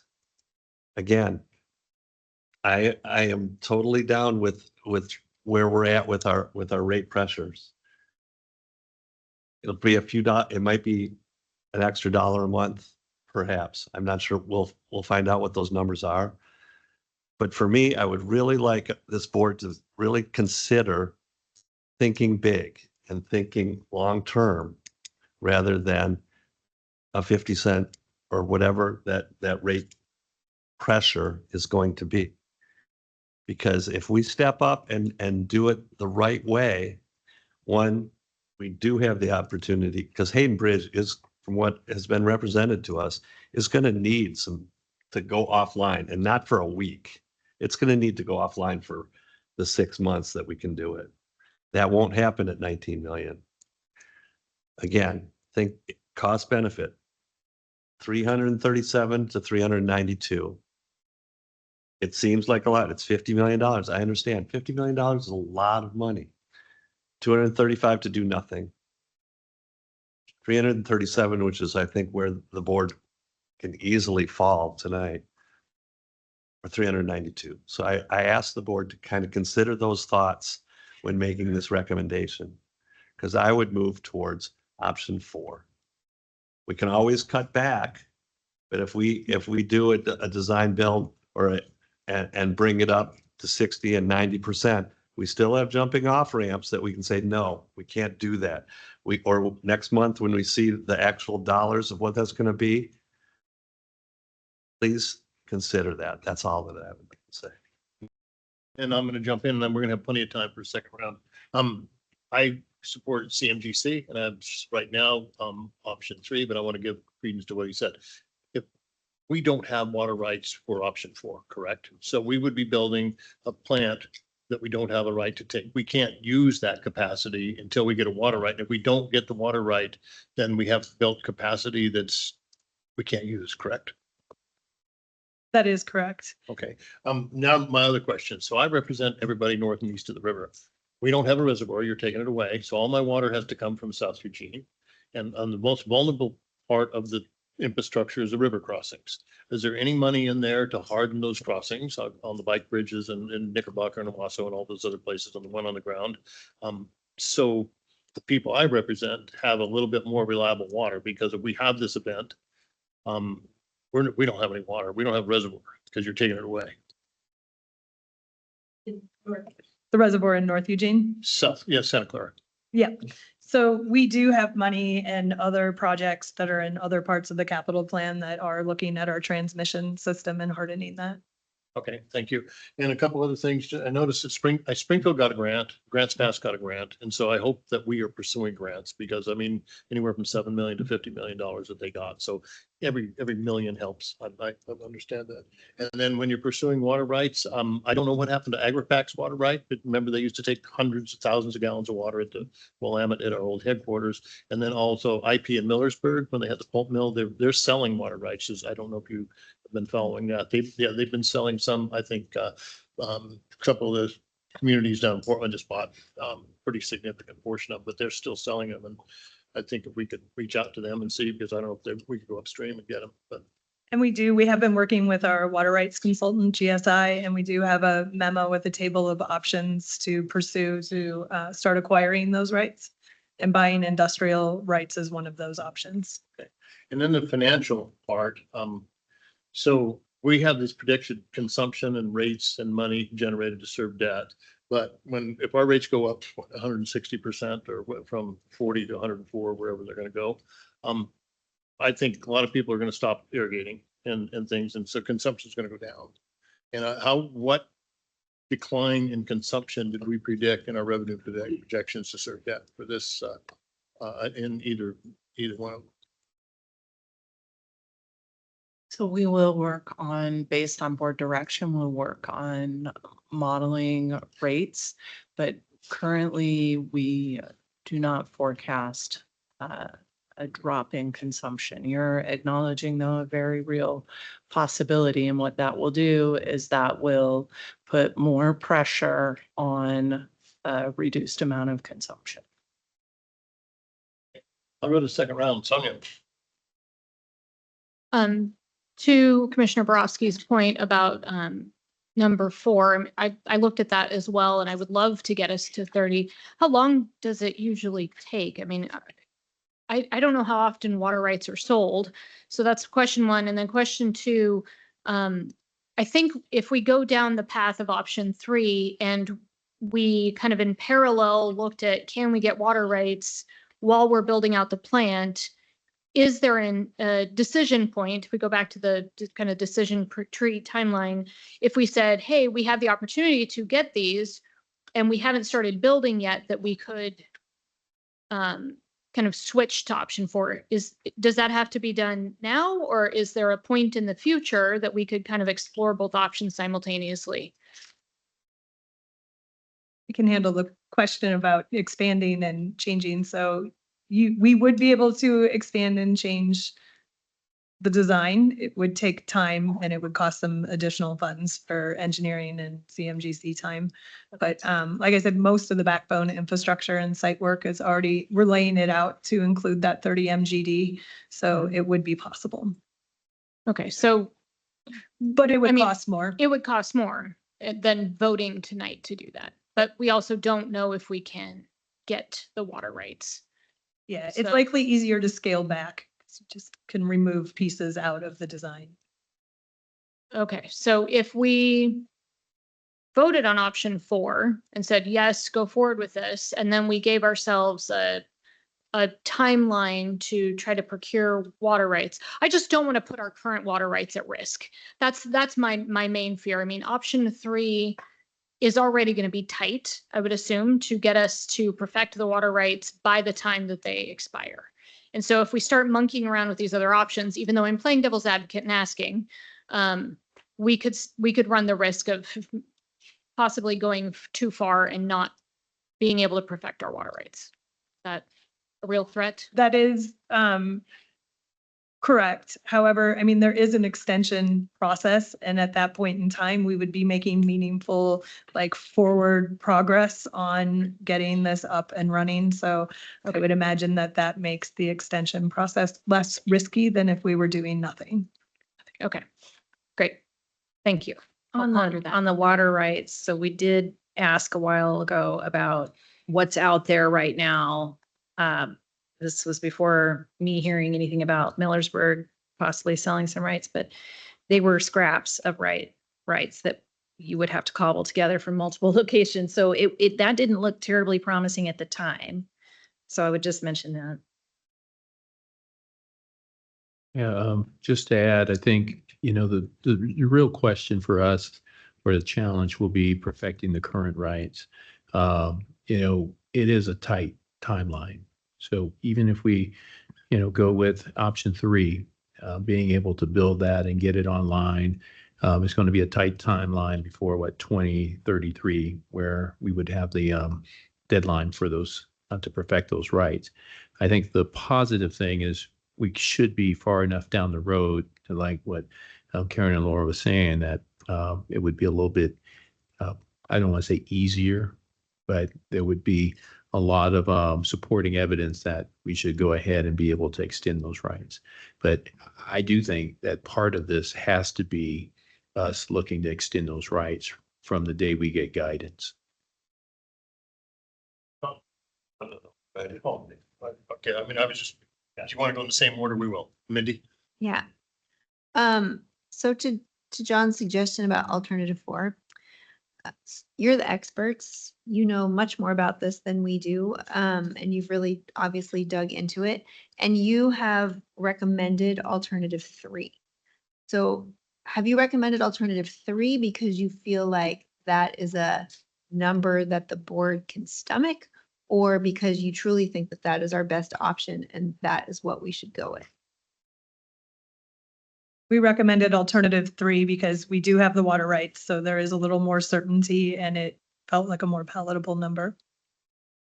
But I will say alternative 4, if you take aside all of the rate impacts, if you just look at project costs, that is the cheapest alternative for total project costs, is to build it all the way out to the 30 MGD. So I don't know if you're able to answer this or willing to answer it, but if you weren't worried about what we would say about the cost necessarily, or think that that was a huge factor, would you recommend alternative 4 over alternative 3? I don't know if that puts you in a weird position to answer that question. Well, I would. let me throw a lifeline here. You might have just saved me from myself. Commissioner Schlossberg, so that's a good question.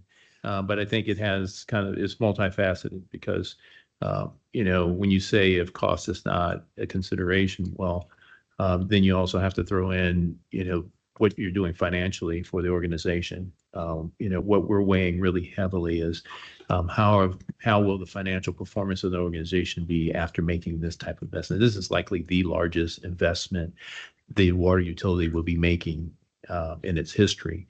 So being able to, I mentioned earlier, the rating agencies. We have to make sure that we're staying in good standing with them and it's not having a detrimental impact on our ability to bond, those types of things. So it's a much broader consideration than just that number that we see up there. So in best case scenario, Laura's right, in terms of dollars per million gallons, the 30 million gallon scenario would be the best approach to take. But when you're balancing affordability, financial health of the organization, et cetera, the sweet spot for us was option 3. And that will come with some heavy impact from a rates perspective. But for all of the reasons that have been stated, it's an important step to take as an organization for the community. So I think that I am still in favor of alternative 3.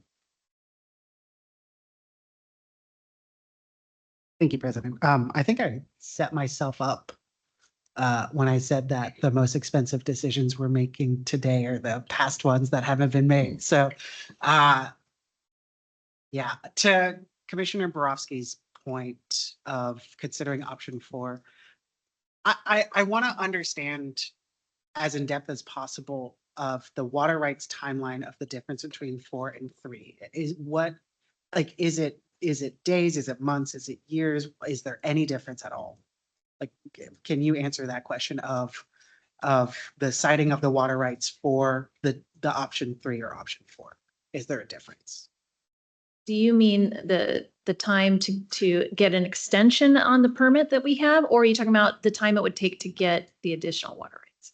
The time it would take to get the extension, essentially. Yeah. Okay. If we do not have access to the water rights for the 30 for option 4, does it harm the ability to get an extension? If we build, if we build to 30, does it hurt our ability to, and we only use 19.4, does it hurt our ability to extend those water rights? No, because we need to show what we're using. So we would be using the full right.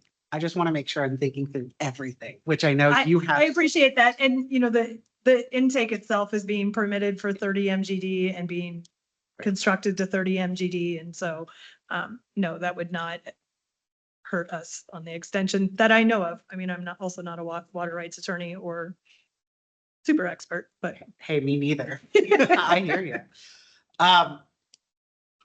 I am comfortable exploring option 4 and moving forward, like advocating for that recommendation with a very specific jump off point or a very specific checkpoint for us to say, this is our go, no go date of moving forward with that.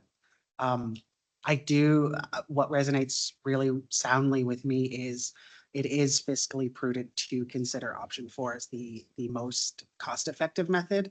I think one of your slides was risk and cost landscape, and you very thankfully did not put 2020, you put the holiday farm fire, but did not put COVID. And I think that that's been a continuous conversation, is that ever since 2020, every year it is more expensive, the cost of labor, the cost of construction. And there is absolutely no sign of it going down from this point forward. So that is what is resonating with me. So I'm comfortable advocating for option 4 with a specific go, no go day. Otherwise, I'm comfortable supporting option 3. Thank you. John, and then I'll jump in, and then Sonia has another question. Great. Thank you for you all considering the proposal that I put out there. Couple of the other reasons that I'm leaning into that is, one, the people that are sitting at the table, specifically Laura, and her ability to bring in projects at or below cost in this construction cycle that we've had. We've seen her do that at College Hill and at East 40th. So working with the CMGC type of thing, we've got a really good project manager who has brought in big projects at or below cost. Leaning into that is something that I am, when you find good people that can do the job, now's the time. Strike while the iron is hot. I don't, we're talking 2032, 2030. I don't know how old Miss Farling is, but I do know I would like to have her complete this project as our project manager.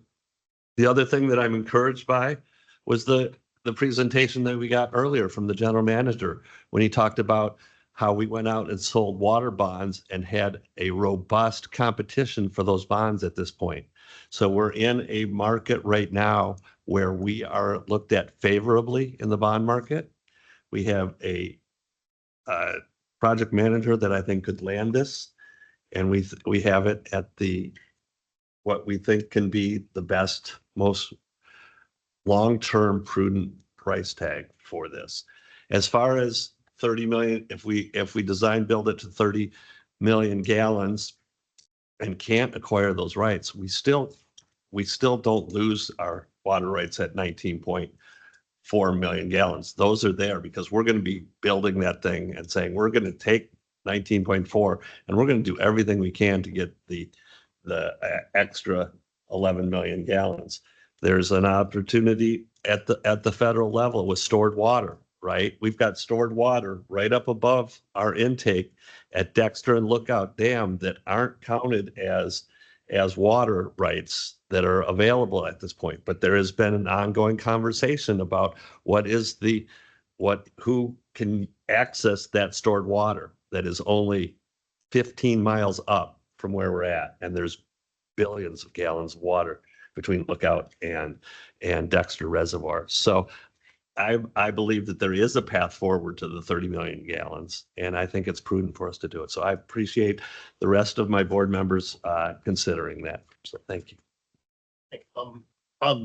Couple quick comments. Number one, have you ever heard of golden handcuffs? So you're staying until you're done with this project. That's an aside, but I know the Springfield subs water intake is just above ours on the Willamette, and it's aging and it's going to need to be replaced very soon. And they're doing the other one on Mackenzie now, and so they're going to be strained. So I'm not concerned about if we build the 30 million that, you know, even if we don't have the water right, if we needed an interim treatment for their water right, we could do that. But more importantly, I think we're going to become a regional water supplier, whether we want to or not. You look for Cottage Grove, Crestwell, Junction City, Coburg, Bonita, where they get their water, it's all groundwater. And a lot of it's challenged. And they don't have the resources that we have from the major rivers and the base fed resources. And so we become a regional water supplier. That's going to be critical. And so I'm going to change my tune from 3 to 4. I'm okay with that because I mean, it's going to be a significant rate impact and we're going to have to deal with it. But you're absolutely right. The scale of economies, build it out and bite the bullet. And it was just, you know, like when our predecessors years ago said, we want to build Carmen in lieu of a nuclear plant. And at the time it didn't make sense, but the community rallied behind it. I think in the future, I'll be in the box on the shelf, but people will say maybe there was some foresight there because where else are these bedroom communities going to get their water? It's not, the supply isn't going to increase, it's decreasing. The groundwater supply is decreasing and it's going to be surface water. And that's the one thing that we have. And so I would vote for option 4. Sonia? Thank you. Now I have several questions. Okay. You all have gone through several different iterations of permitting. If we chose option 4, would that change any of that permitting process? It would not, because we permitted everything to the 30 MGD so that we wouldn't have to do it again in the future whenever anybody decided to build it out. Got it. Okay.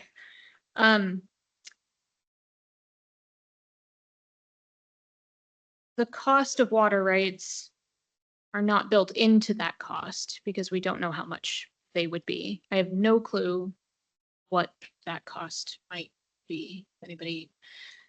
I mean, it's kind of up to the holder, right? In what they can get on the market. And if we build it and can't supply it, it puts us in a, I'm just saying that it puts us in a position where it's not like we can negotiate later. I'm not saying it's not a good idea. It does concern me because we want to build it out. We want to use it to the highest extent. And maybe, you know, somebody takes advantage of that in a different way. If we go with option 4 now. So it's just one thing I'm considering. We have talked about our debt to surface ratio. And I think the option 3 at this point already puts us in a more challenging position. Is that correct? Or can we bear the option 4? That will depend on what kind of rate increases the board can tolerate. So when we come back in August, we will have built into the long-term financial plan the rate increases necessary to support the debt service. And yes, debt service will be driving future rate increases. Okay. If we went to option 4, again, are we at risk of losing out on actually getting it done by the 2033 date for the water rights that we do have? There's still a long process to go through design, but you know, you would already be there and be constructing. So originally this construction project had a 3-year timeline. So, but it will be, no matter what we build, it's still going to be a tricky build because the site is small, but it likely could be done. But delays, you know, if we keep delaying, that'll shift the start date.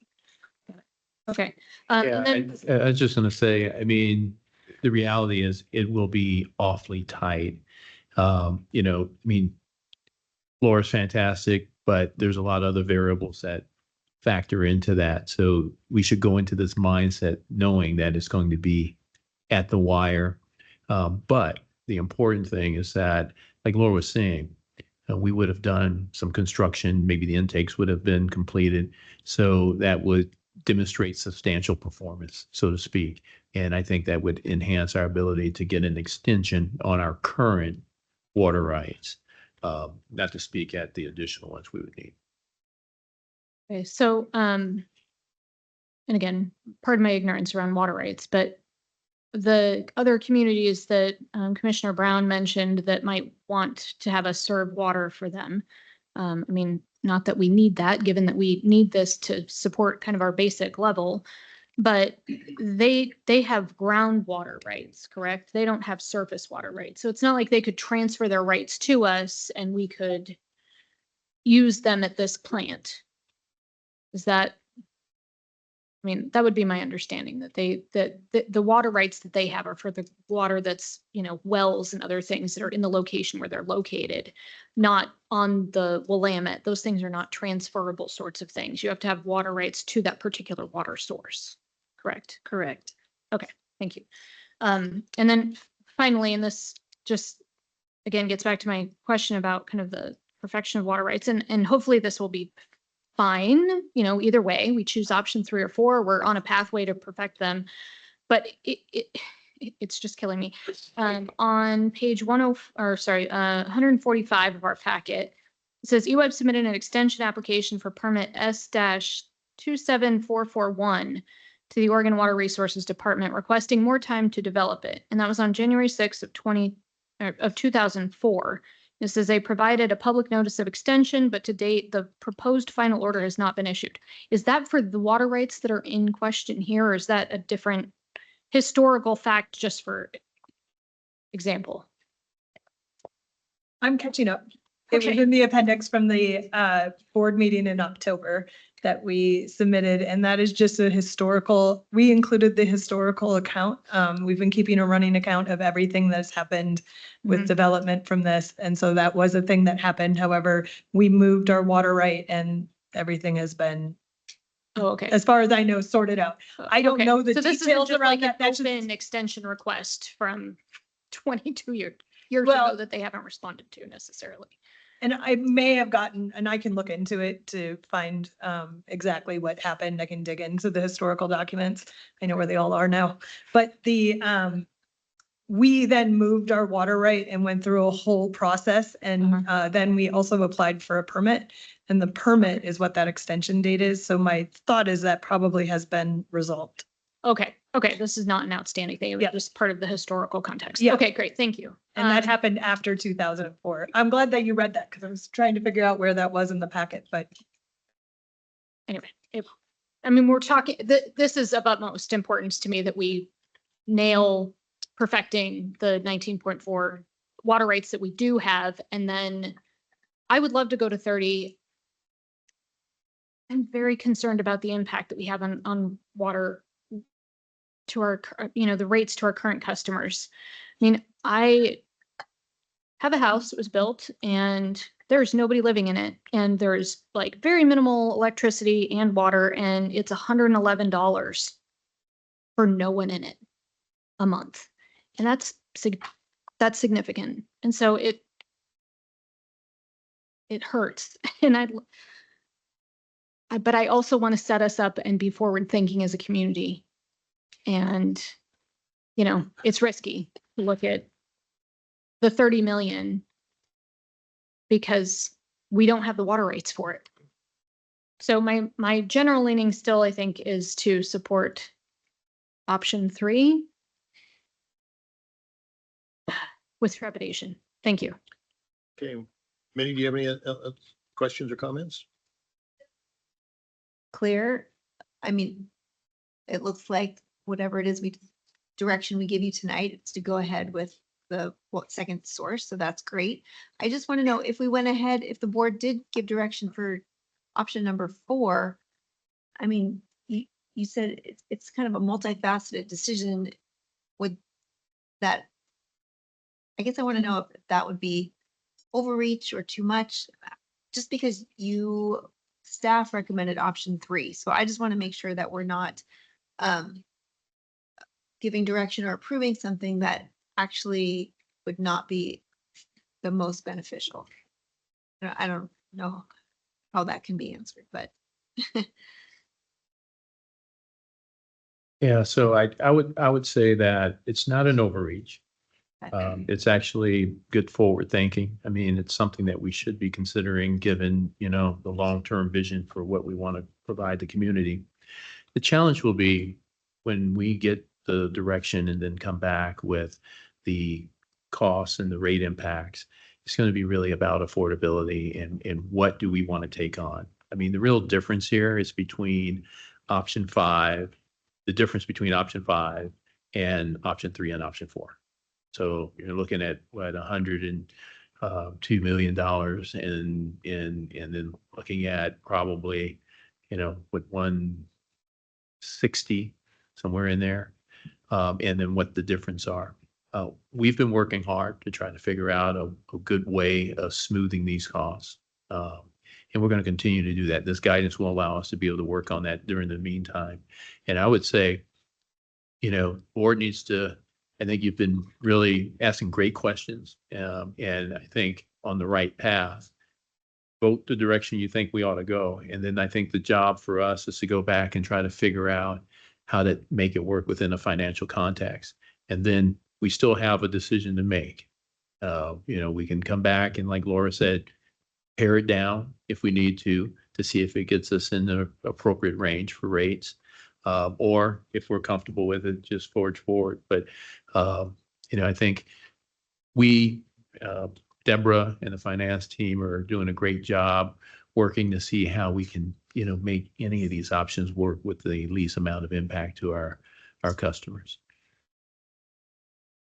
Tim, you have final comment and then we'll call the question. Yeah, thank you. Yeah, I think where my thought process is recognizing where we're at, just, you know, we're not in a bubble as a community. And I mean that in so many different ways, in that, like, the staff that is recommending this are also customers that will be paying this as well. And on the other side, that we're in a bubble of, or we're not in a bubble of, we're seeing higher prices than ever before. We're seeing federal and state support systems crumbling. We're seeing a lot of high costs.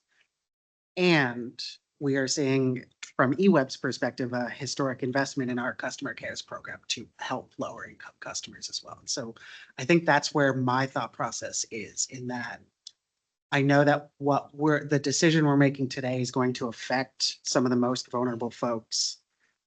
We do have a commitment and have put pen to paper on that commitment for supporting those folks in paying their bills.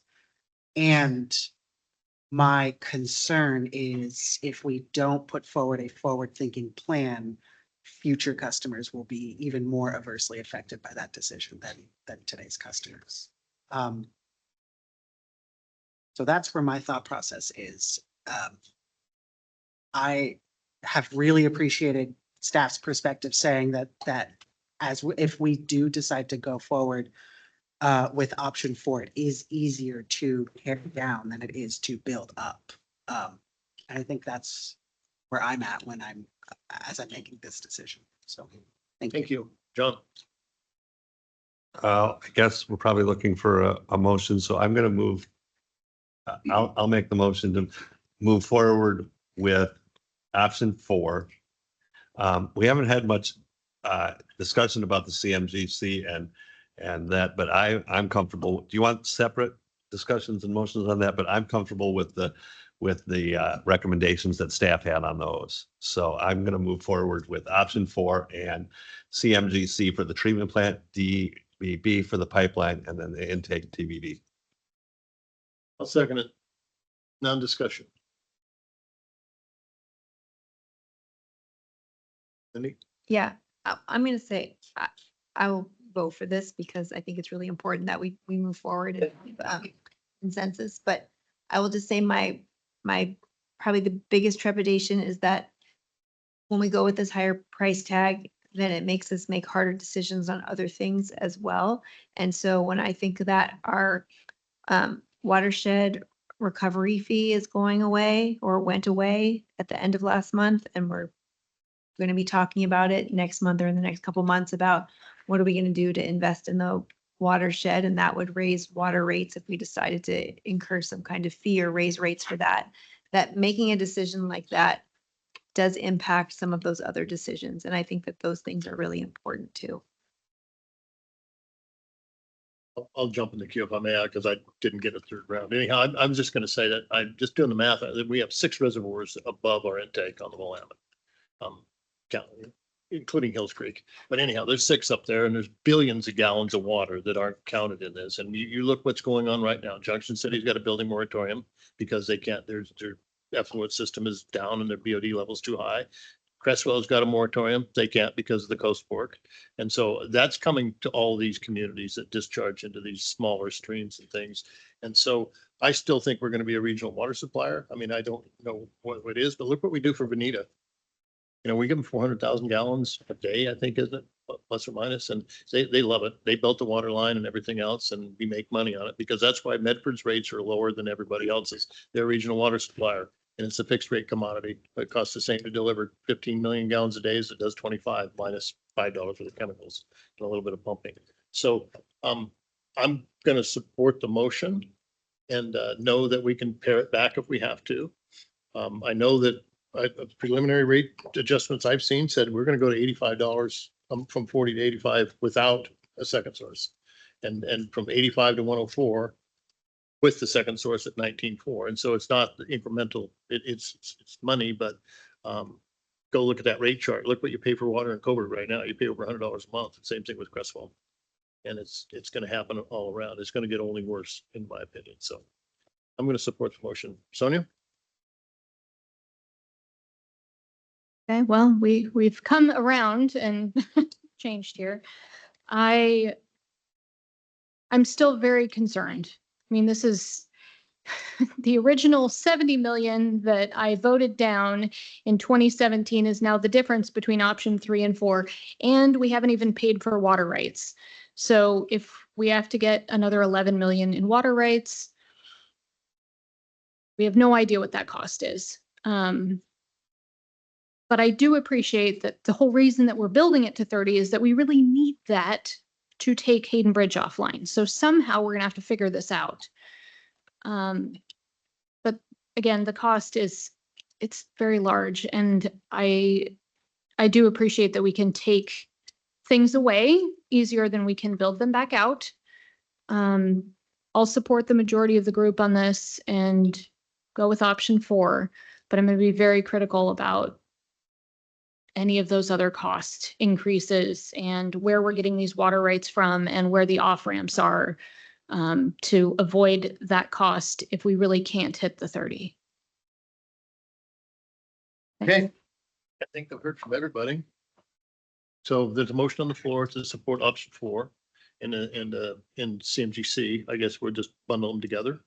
If you're okay with that? That's what the motion was. Okay, and so I'm going to call the question unless there's further discussion. Okay, all those in favor for option 4 with CMGC option, please signify by saying aye and raise your hand. Aye. Passes unanimously. Thank you very much. Thank you. And this quick last bit is just to let you know, we will be back next month. We will have long-term financial plan information for you, including the rate trajectory for the option that you've selected.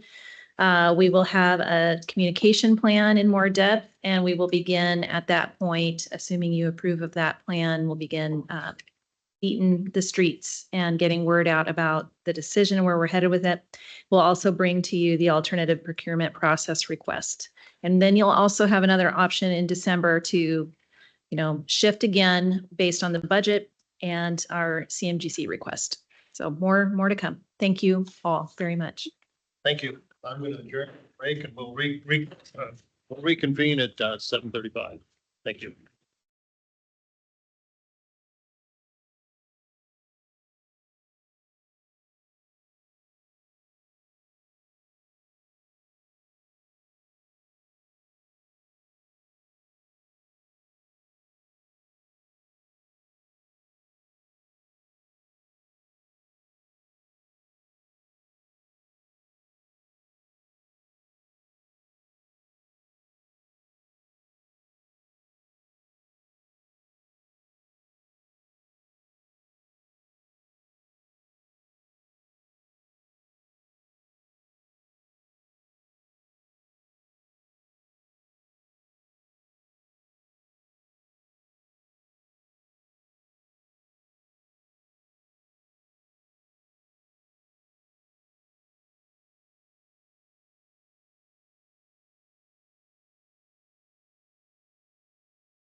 And go to our next agenda item, which is agenda item number 10. It's electric utility, the annual capital improvement plan assumptions.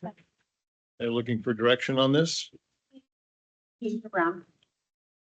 Still waiting for Deborah. Oh, Deborah's.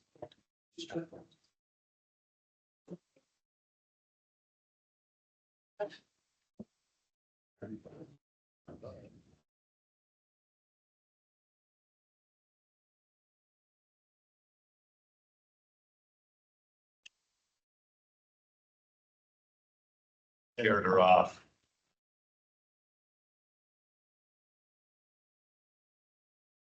$50 million. No, thank you. I'm out. We need her to start before we can begin.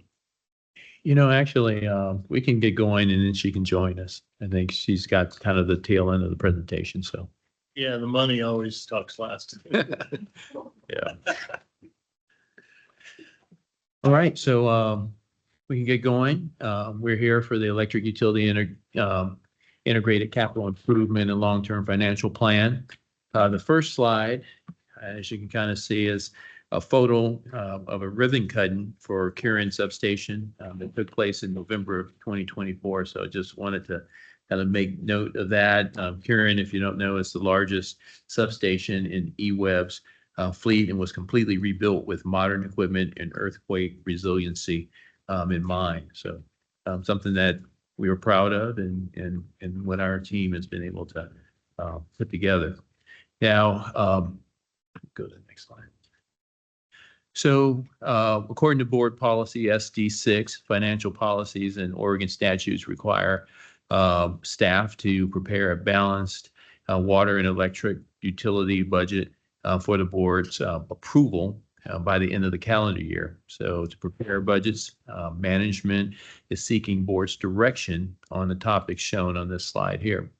Now, note, there's a change in the process from previous years where water will be presented separately in August, opposed to concurrently with electric. Also shown is the, for the board and public, is a reminder of the rate setting process. We are at the first step on this slide, as you can see. And then the capital investment plan we're presenting tonight directly determines how much EWEB needs to collect from our customers. So I just wanted to outline those steps. Next slide. Now this slide covers the process and timeline in more detail. Now the CIP goals are the same the board has seen in the past years, with one addition this year, managing financial constraints. This reflects the deferral and trade-off content covered in the memo and represents a direct effort to manage rate impacts to customers, bringing the rate trajectory into closer alignment with what the board had provided in terms of guidance at the earlier meeting. July is our first of several touch points with an emphasis on transparency through a public process that culminates in board approval in December. All right, so this slide previews the core tension I think that you'll see in the rest of this presentation in more detail. Now, I think, for me, and just kind of the discussions we were having, the struggle is real, or rather the capital needs are real. Much of our electric infrastructure dates to the 1960s and 70s and is reaching end of life. With growing risk from extreme weather and climate change, wildfire resiliency is now a major design consideration for new and replacement infrastructure. And the bottom line is that costs are rising. Inflation accelerated sharply starting in the COVID years and has stayed elevated. Supply chain disruptions, tariffs, and tight skilled labor markets are driving up construction and material costs. And most of this is outside of EWEB's control. Affordability pressure is growing. Our core responsibility is to keep the power on and water flowing, but couple that with customers consistently ranking affordability and reliability as their top priorities. There's an inherent tension between the two. So what is it we can control?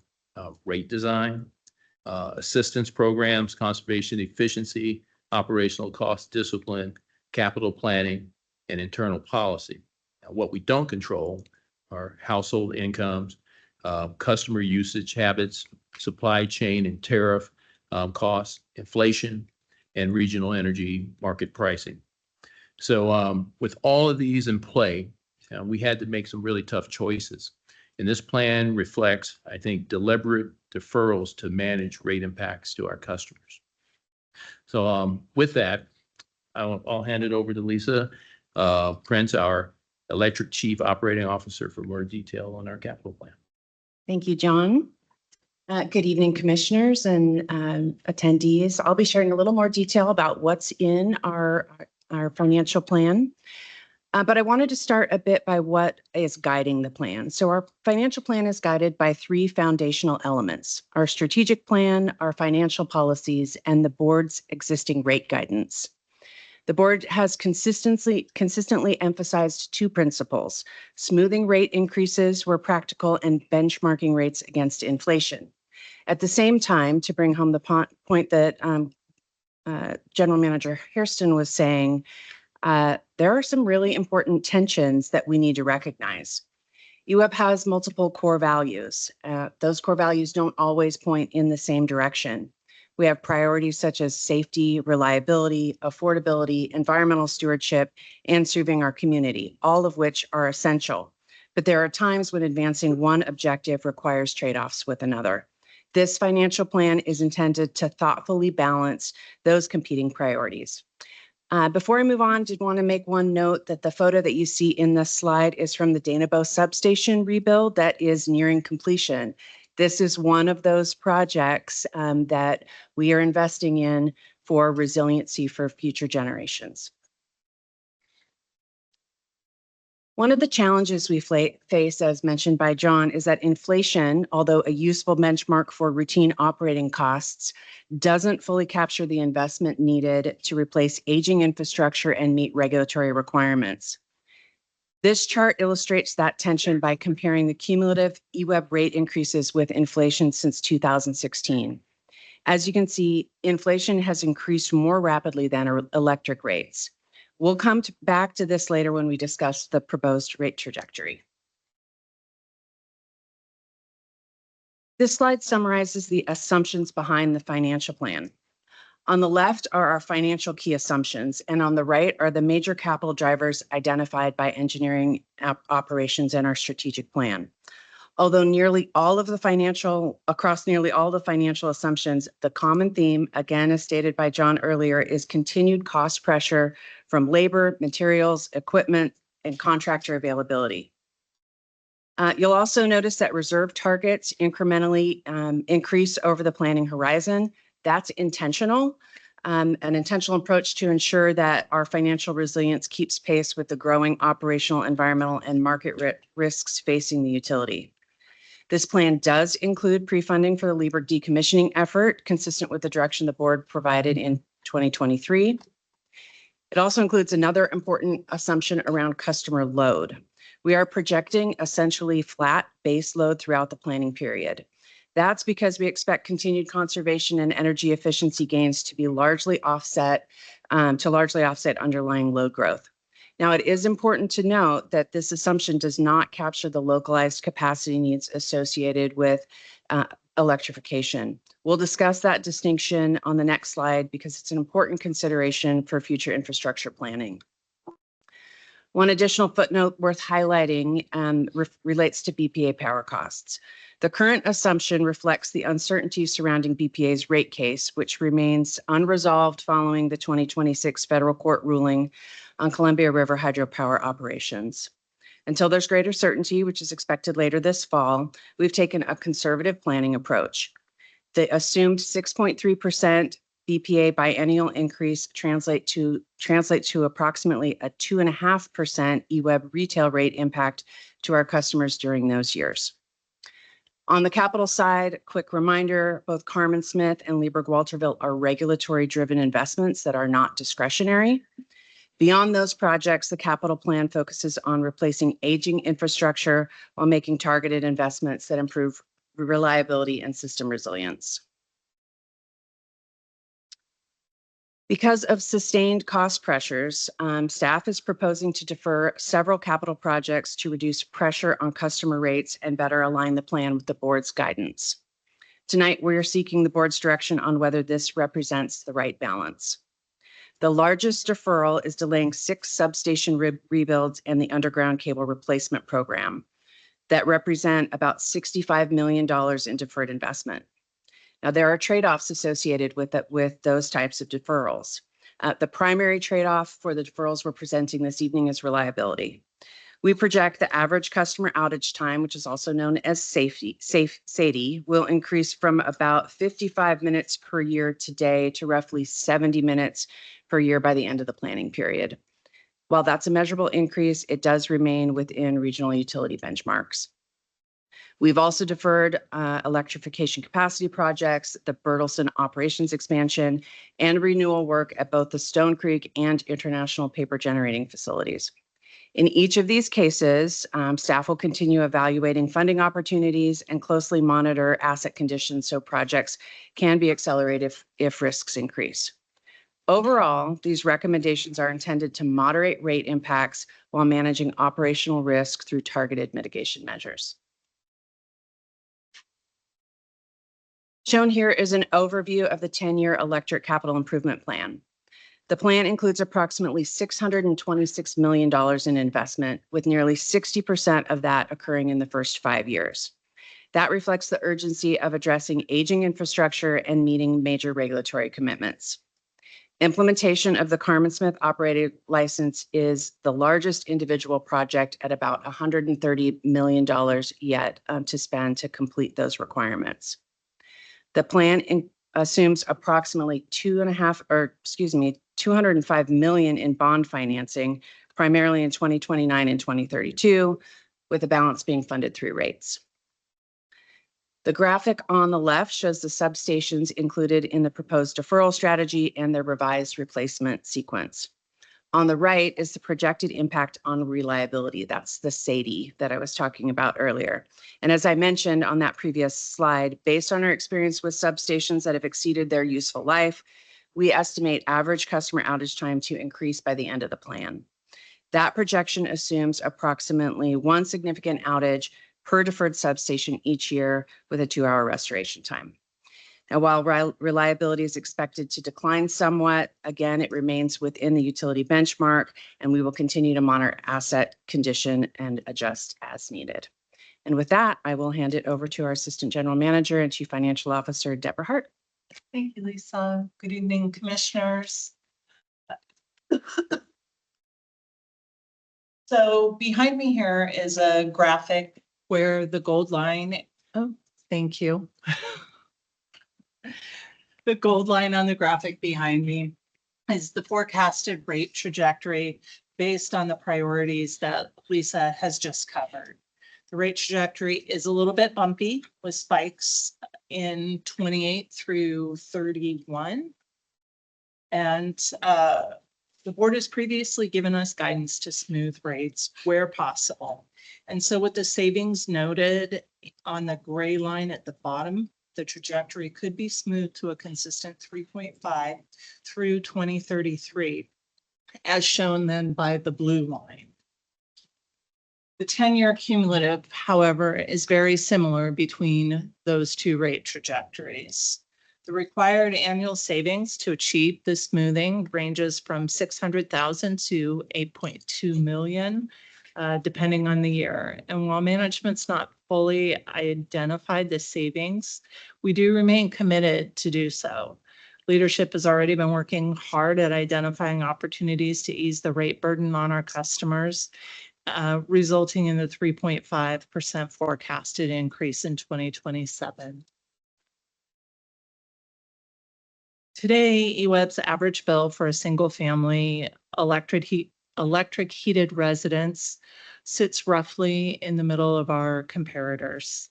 The forecasted increase of 3.5% would result in a $7 increase to the monthly bill. it is important though to note here that the COSA results are not final, and so impacts to specific customer classes are yet to be determined.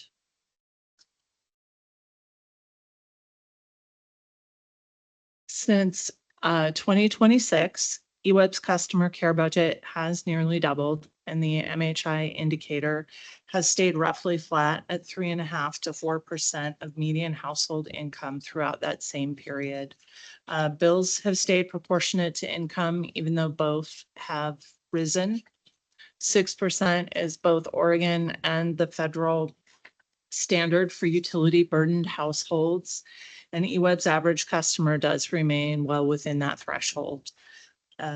Know though that EWEB's indicator does reflect the combined water and electric, while the 6% standard is specific to energy only. And so with that, there is no formal action requested from the board this evening.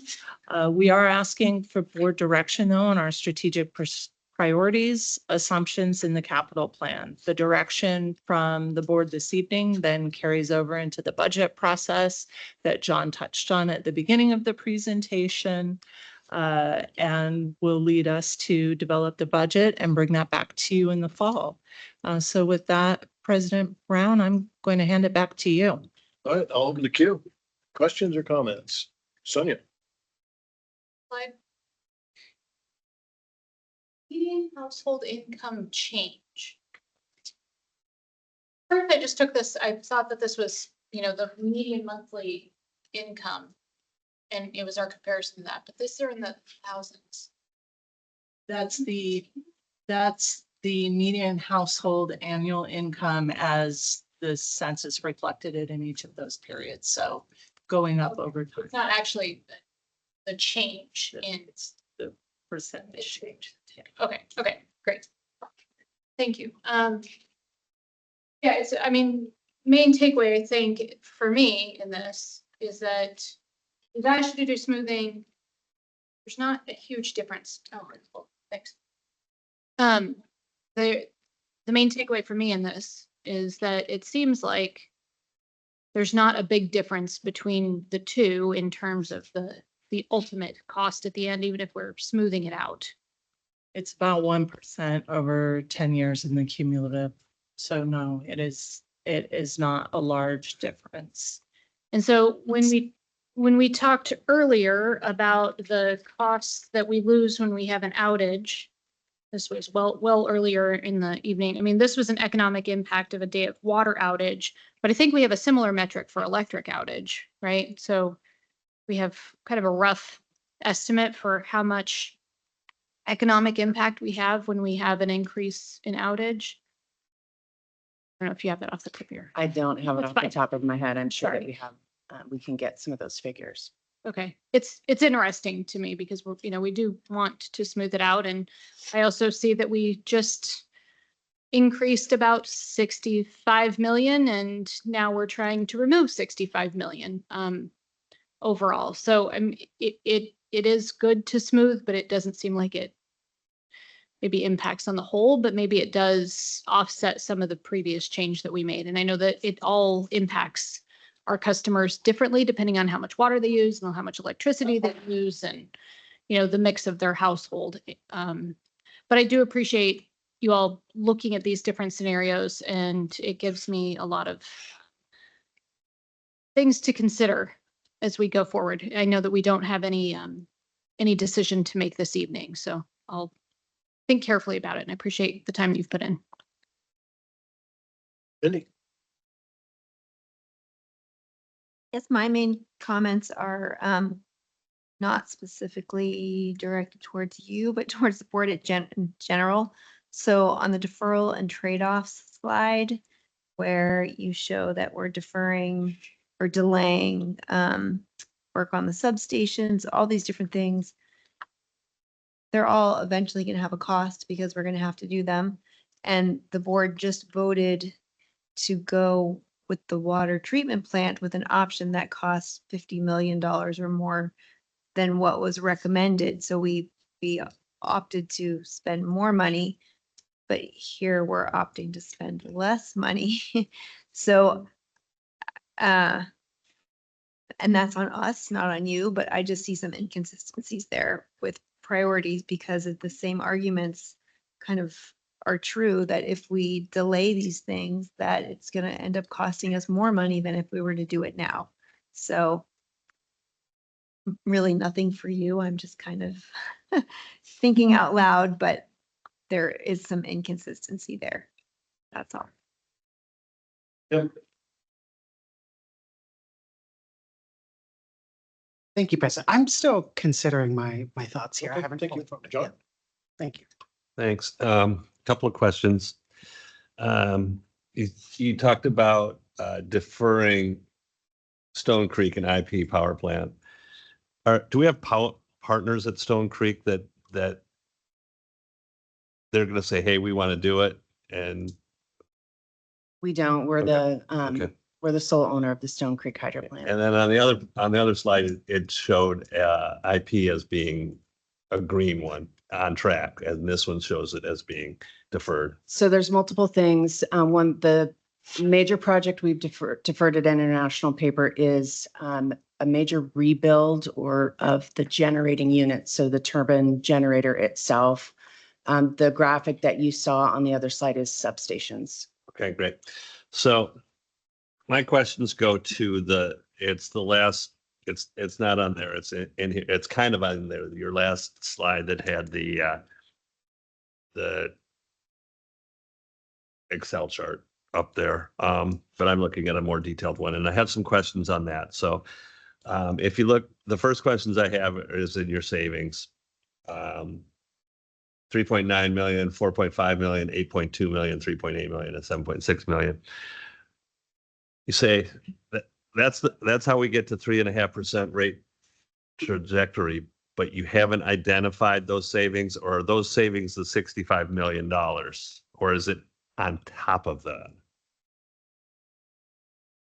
The savings in gray would be additional savings that we would need to identify. On top of that, okay. So those rate trajectories are like, okay, guys, go sharpen your pencils, because in 2031, I need $8.2 million in savings from Lisa's department. Not entirely all electric operations, but yes, Okay. across the electric utility, we would need to find that savings to hit that rate target. Okay. Then the next question that I have goes to the regulatory mitigation fund. Can you please explain that more to me? I understand that regulatory challenges are out there. We see it all the time, especially with our generation side.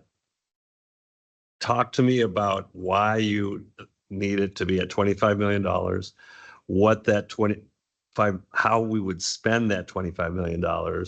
And just talk to me about this, because it's a fund right now that is just getting started. It's got $2 million, and you're wanting to ramp it up to $25 million.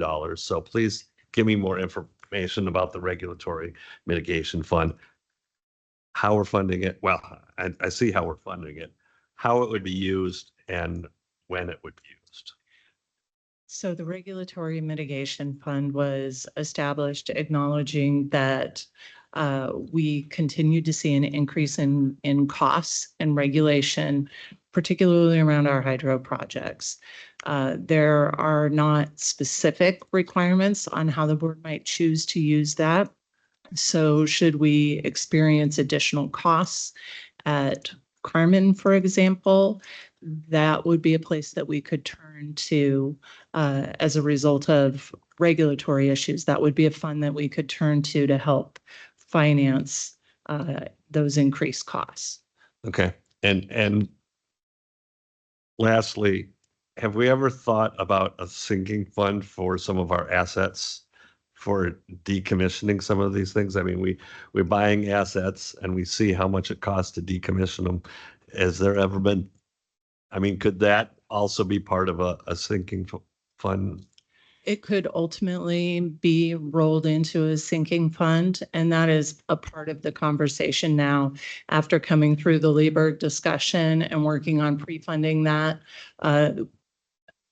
as Carmen fully comes into service, we'll be turning our attention to a conversation about a sinking fund.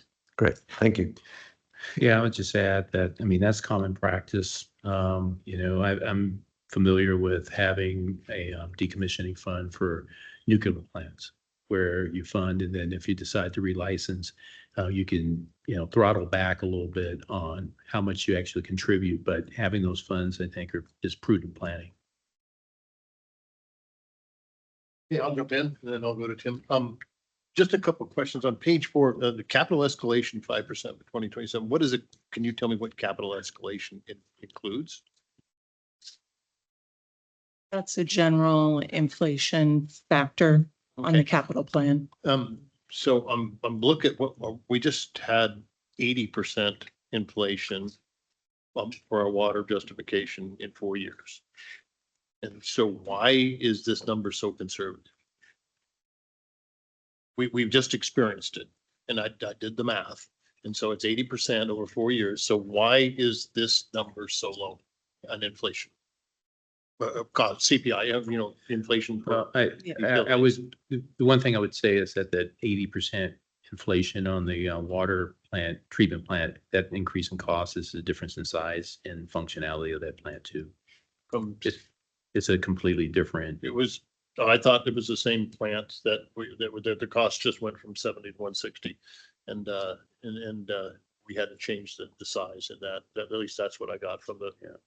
Maybe I misread it, but anyhow, but it was significant. It was a whole lot more than this. I'm just wondering if these inflation numbers are reflective of what we've been experiencing. So I'm just putting that out there. You're not looking for direction. And then the other thing, our rate trajectory to 3.5%. That's exclusive of Bonneville. Their bumps, correct? That's just our costs. So whatever Bonneville bumps us in the fall every year is going to be added to that 3.5%. That does include Bonneville, an assumption. An assumption. Okay. Yes. Good. Oh, that's great. And then have we melded in our costs anything about Walterville or the lawsuit? Not currently. We have some, well, Lisa could speak to what we actually have in there for Walterville. Yeah, we have some, it's not in the capital plan because it's not capital work at this point, but we do have in our budget Walterville strategic evaluation, which is kicking off next year. The results of that will inform the longer term decision around Walterville. That's for the long-term decision. What we do have in the capital plan is around a repair of the Walterville 4-bay liner. That is included. Now, again, we have some approvals still that we need to go through. And if there are additional regulatory requirements related to dam safety, specifically around seismic upgrades, then we will go back and we'll revisit the business case around whether it warrants the investment at this point in time to operate until the license expires in 2040. And the SAIDI is increasing 27%. What about the safety? I would have to turn to Tyler and see if Tyler knows anything about safety. Yeah, the safety is the frequency. I didn't model that as much because, you get one substation outage. It's not a lot of frequency at outages. So the bigger impact is the duration though. Everybody suffers. So we're not anticipating a number more outages. It's just longer outages. No, we basically earn one major substation. A substation is feeding about 3,000 people is the average. So they're very few outages, but they're very widely impactful to a lot of people. Okay, so that statistic is just the substation. Okay, all right, thank you. All right, that's all I have. Tim. Yeah, thank you, President. The majority of my questions have been asked or have been answered already in our board packet. So, and I was really primarily looking for the utility rate trajectory, which was asked and answered. And so I really do appreciate this work. I think my only question to you is there anything we haven't asked that you hope that we did? Yeah. Well, it's not a question. I really would be seeking, your thoughts on the deferrals, and the trade-offs that those come with. If we have attempted to create a plan that balances those deferrals a large portion of those deferrals are on the substation side. Is that sound reasonable to you to meet the direction that the board has previously provided to stay, within this essentially 3.5% rate increase? Good. Go ahead, Mindy. Thank you. Again, I feel conflicted because we just voted for the water treatment plant to be bigger than what was recommended. And some of the arguments that we came up with had to do with resiliency. And so when I think about the trade-offs that we're making here, that really affects resiliency. I mean, and then my question is, then what will the actual costs of this be? Because we're just deferring these things. We're not doing them. So when do we do them and how much extra cost will there end up being? Because we're going to continue to have these rate pressures. It's not like, after we smooth it out and then everything's going to be great and we can go ahead and have, start checking off our wish list. So at some point we're going to have to pay for it.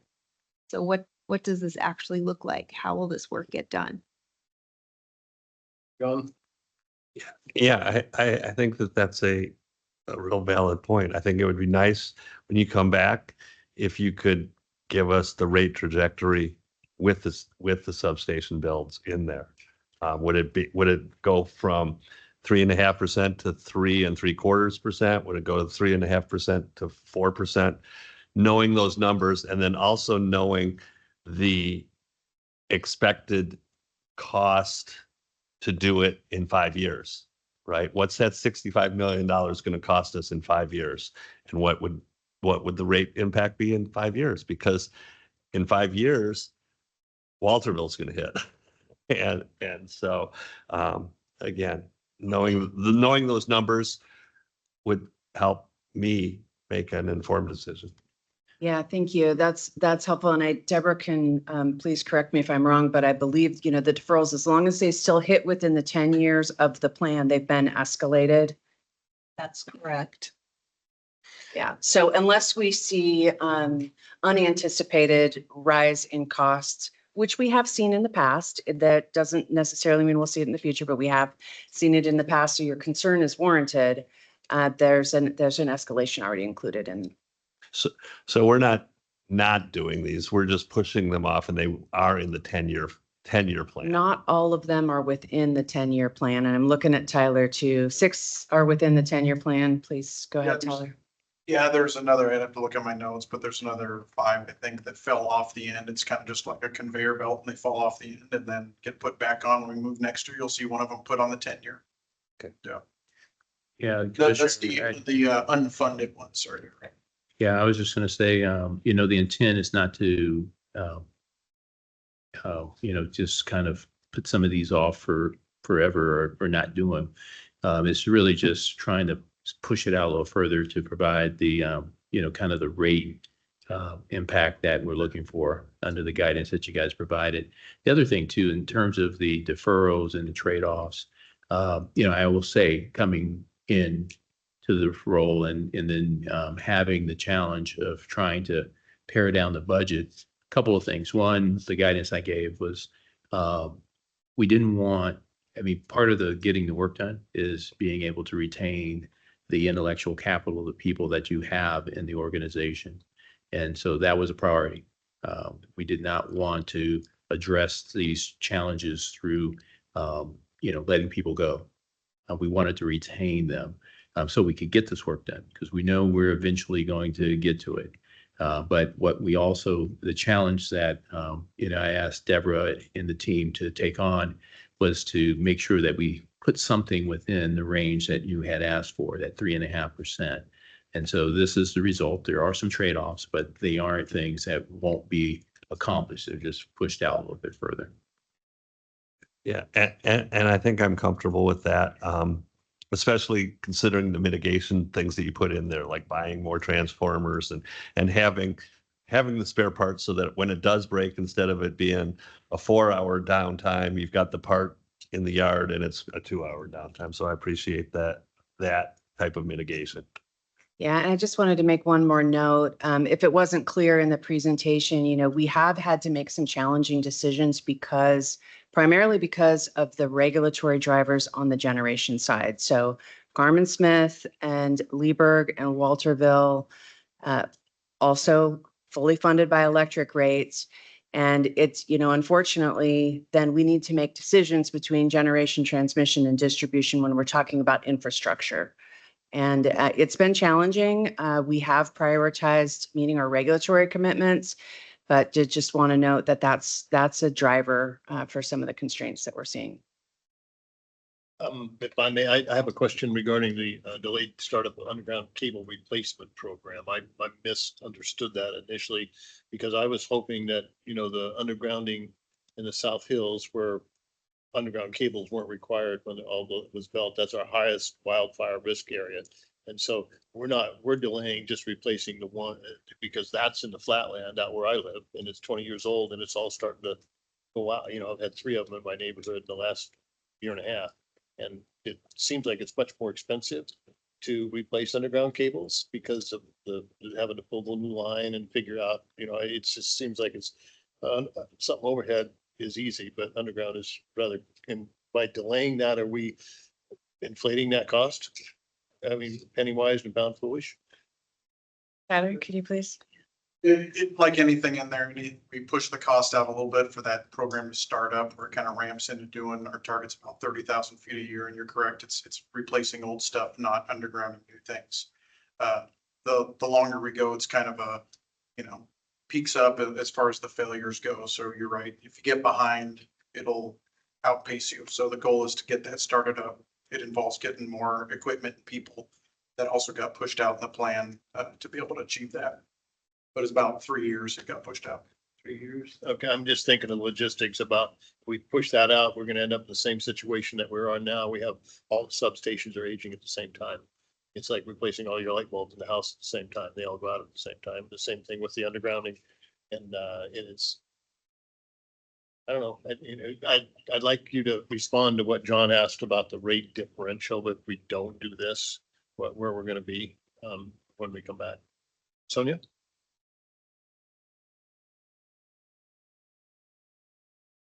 Think that I'm supportive of the delay in the deferral.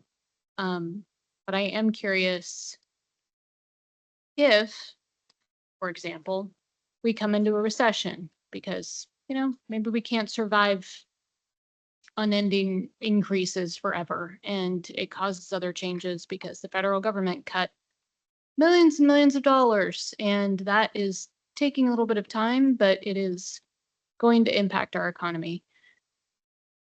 If some of those costs come down and there's an opportunity to speed up some of this work, how quickly could we pivot to kind of claw that back and say, hey, let's actually do some of these when it's prudent, when the costs are not as high? Yeah, on the substation side, I think that there's a lot more planning involved. So it's 2 years to be able to execute a project like that after we get the go ahead to do so. Anybody else have any questions or direction, comments? Got what you need from us? Deborah? Don't. Not quite. I heard and asked to add back some of the capital that we've taken out of the plan, maybe. That's over a 10-year time. What we do need tonight to go forward to do our work for fall is to understand where you all are at with the 3.5% overall and the work that we're talking about doing immediately next year. Group, John? After discussion, I think I'm okay with the plan that you put forward. And the pushing the 65 million back for me, when I asked that, I kind of thought those were dropping off the table, not that they were just out of the 10-year plan. So with them being in the 10-year plan, I think I'm okay with the plan put forward. Sonia, Yeah, I'm supportive of the delay. Thank you. thank you. Tim, I'm supportive of the delay. Thank you. Cindy, Same, I'm supportive. unanimous. Now do you have what you need from us? Yes, I do. Thank Okay. you. Anything Yeah. else, John? Yeah, I was just gonna, I want to recognize the team, for all the hard work they've done on this. Like I said, coming in and having this presented, this challenge presented, our executive team did a great job working with our managers and in figuring out a path forward on it. So just want to recognize their efforts. Okay, thank you. The next agenda item is going to be the future board agendas. All right, Mr. President, items of note for the future agenda items. I think heard a discussion regarding the second treatment plant.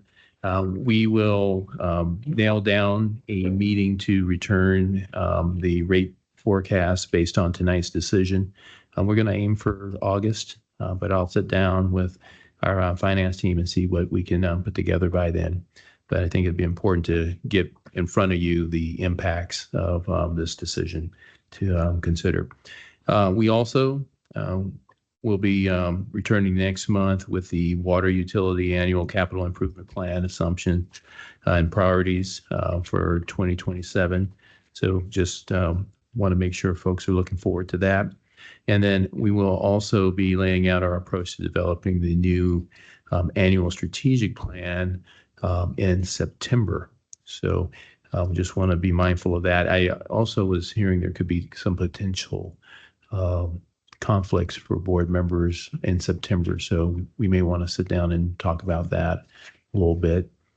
If I may, hold the group prior to the meeting, just Yeah. informally. And there would be a desire to move the meeting from the 1st to the 8th. Okay. If everybody can accommodate it, if it doesn't disrupt staff, I know we have an executive session planned prior to the meeting, but I think that would probably be by Zoom. I don't think we're gonna fly him down here, just. for Okay. Yeah. And conversation. in the 8th, is that the? Well, the 8th is I The think Tuesday. a misprint. It should be the 1st. The on our 1st. agenda. Yeah, And- but and you want to move it to the 8th. Move it to the 8th. Okay. And, Okay. and if that's okay, that will help a couple of our board members, one attend and the other one not have to come back from vacation early. So if that's okay with staff and you, we would like to, as a board, propose that. Yeah, no, that's fine on my end. So let's, Could you confirm that? with yeah, us? we'll confirm that with Okay. you. Okay, thank you very much, because I noticed we got quite a bit of time remaining on both August and September. For All right. And then I think that might be it.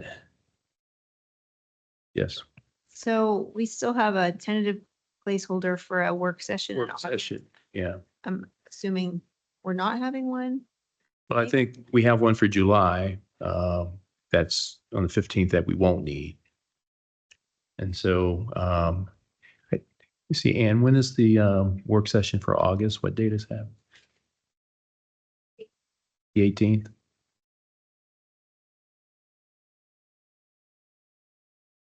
Yeah. So I don't think we need one for July. August, I think we might want to wait until after the August meeting to see if we want to take advantage of that date. All right. Any other, anything else for future board agendas? If not, then I'll just go to the next agenda item of board wrap up. Cindy, anything for the good of the order? Nope. Tim? Have a few things I'm hoping to follow up on. We had a response from a question last meeting about bill due dates and being able to change those. And the response that we got from staff was not as clear as I was hoping it could be. It just explained that we couldn't do it, but it did not go into detail as to why we were not able to offer bill changing to for customers to be able to change. And I think that from my constituents, that's one of the things that I hear is one of the big challenges they have here at EWEB is not being able to change their bill dates. I have a high propensity of renters in my community that they move in, part of the standard contract is they can't, they are required to take over ownership of the utilities the first day they move in. So their bill due date is just whenever they happen to have moved in. and it's just permanently stuck like that. So I'm hoping that that's a conversation we can have at the board level, or that there's more information as to like what are the complexity and challenges to not allowing that? Why can't we? So that's one thing that I'm hoping to follow up on. The other is a conversation that's been coming both at the state and local level around data centers. We have 3 here locally, and I'm wondering what we're doing as a utility to make sure that those high energy costs are not being passed on to consumers. I'm not hoping for anything from staff tonight about that, but I know that Portland General Electric 7 hours ago just issued a lot of increased fees to these data centers for their high energy usage. And I'm wondering if that's a path that's available to us as well. Okay, well, I mean, keeping with protocol, I think before we put anything on the agenda, we gotta run it around and see if we have 3 head nods to make sure that just because if 5 of us had 10 things, we'd never get to what's on the agenda. So yeah, first about the billing, about variable dates of billing. How do people feel about having that as an agenda item? Sonia? Well, I raised the issue because I also had a constituent that, or I had a constituent that reached out to me about the billing. The only part for me that was, it seemed like it was tied to a region, and that we did the billing based on when meter readers could go and do the reading. So it was regional. I mean, to my point, to Tim's point, I would like to know a little bit more if that is kind of an antiquated reflection of when meter readers were out and had to be in a particular area. So they had to read those bills for this region because they were due for that month. And now we're primarily on, smart meters and such. So it doesn't seem like we have that same limitation. So I am curious about that one. So would a backgrounder from staff be adequate to, and then if we still have a litany of questions and things, I mean, would that? I don't think it needs to be an agenda item personally. Oh, okay, so first, if that's okay, and is that okay with you, Mindy and John? Backgrounder from staff? Okay, we'll just get a backgrounder from staff on that particular item. And then your second topic about data centers, and the same thing, would a backgrounder from staff be, to identify the 3, or you may want to identify who the is public. I'm interested in a backgrounder on this. Yeah, I'm not backgrounder, hoping for because we have major customer types that we have consumers that use a lot more than the data centers here. And so if we can give us a backgrounder on that too, I think if that will appease you and get us to where we need to go, we could do that and not make an agenda item. John?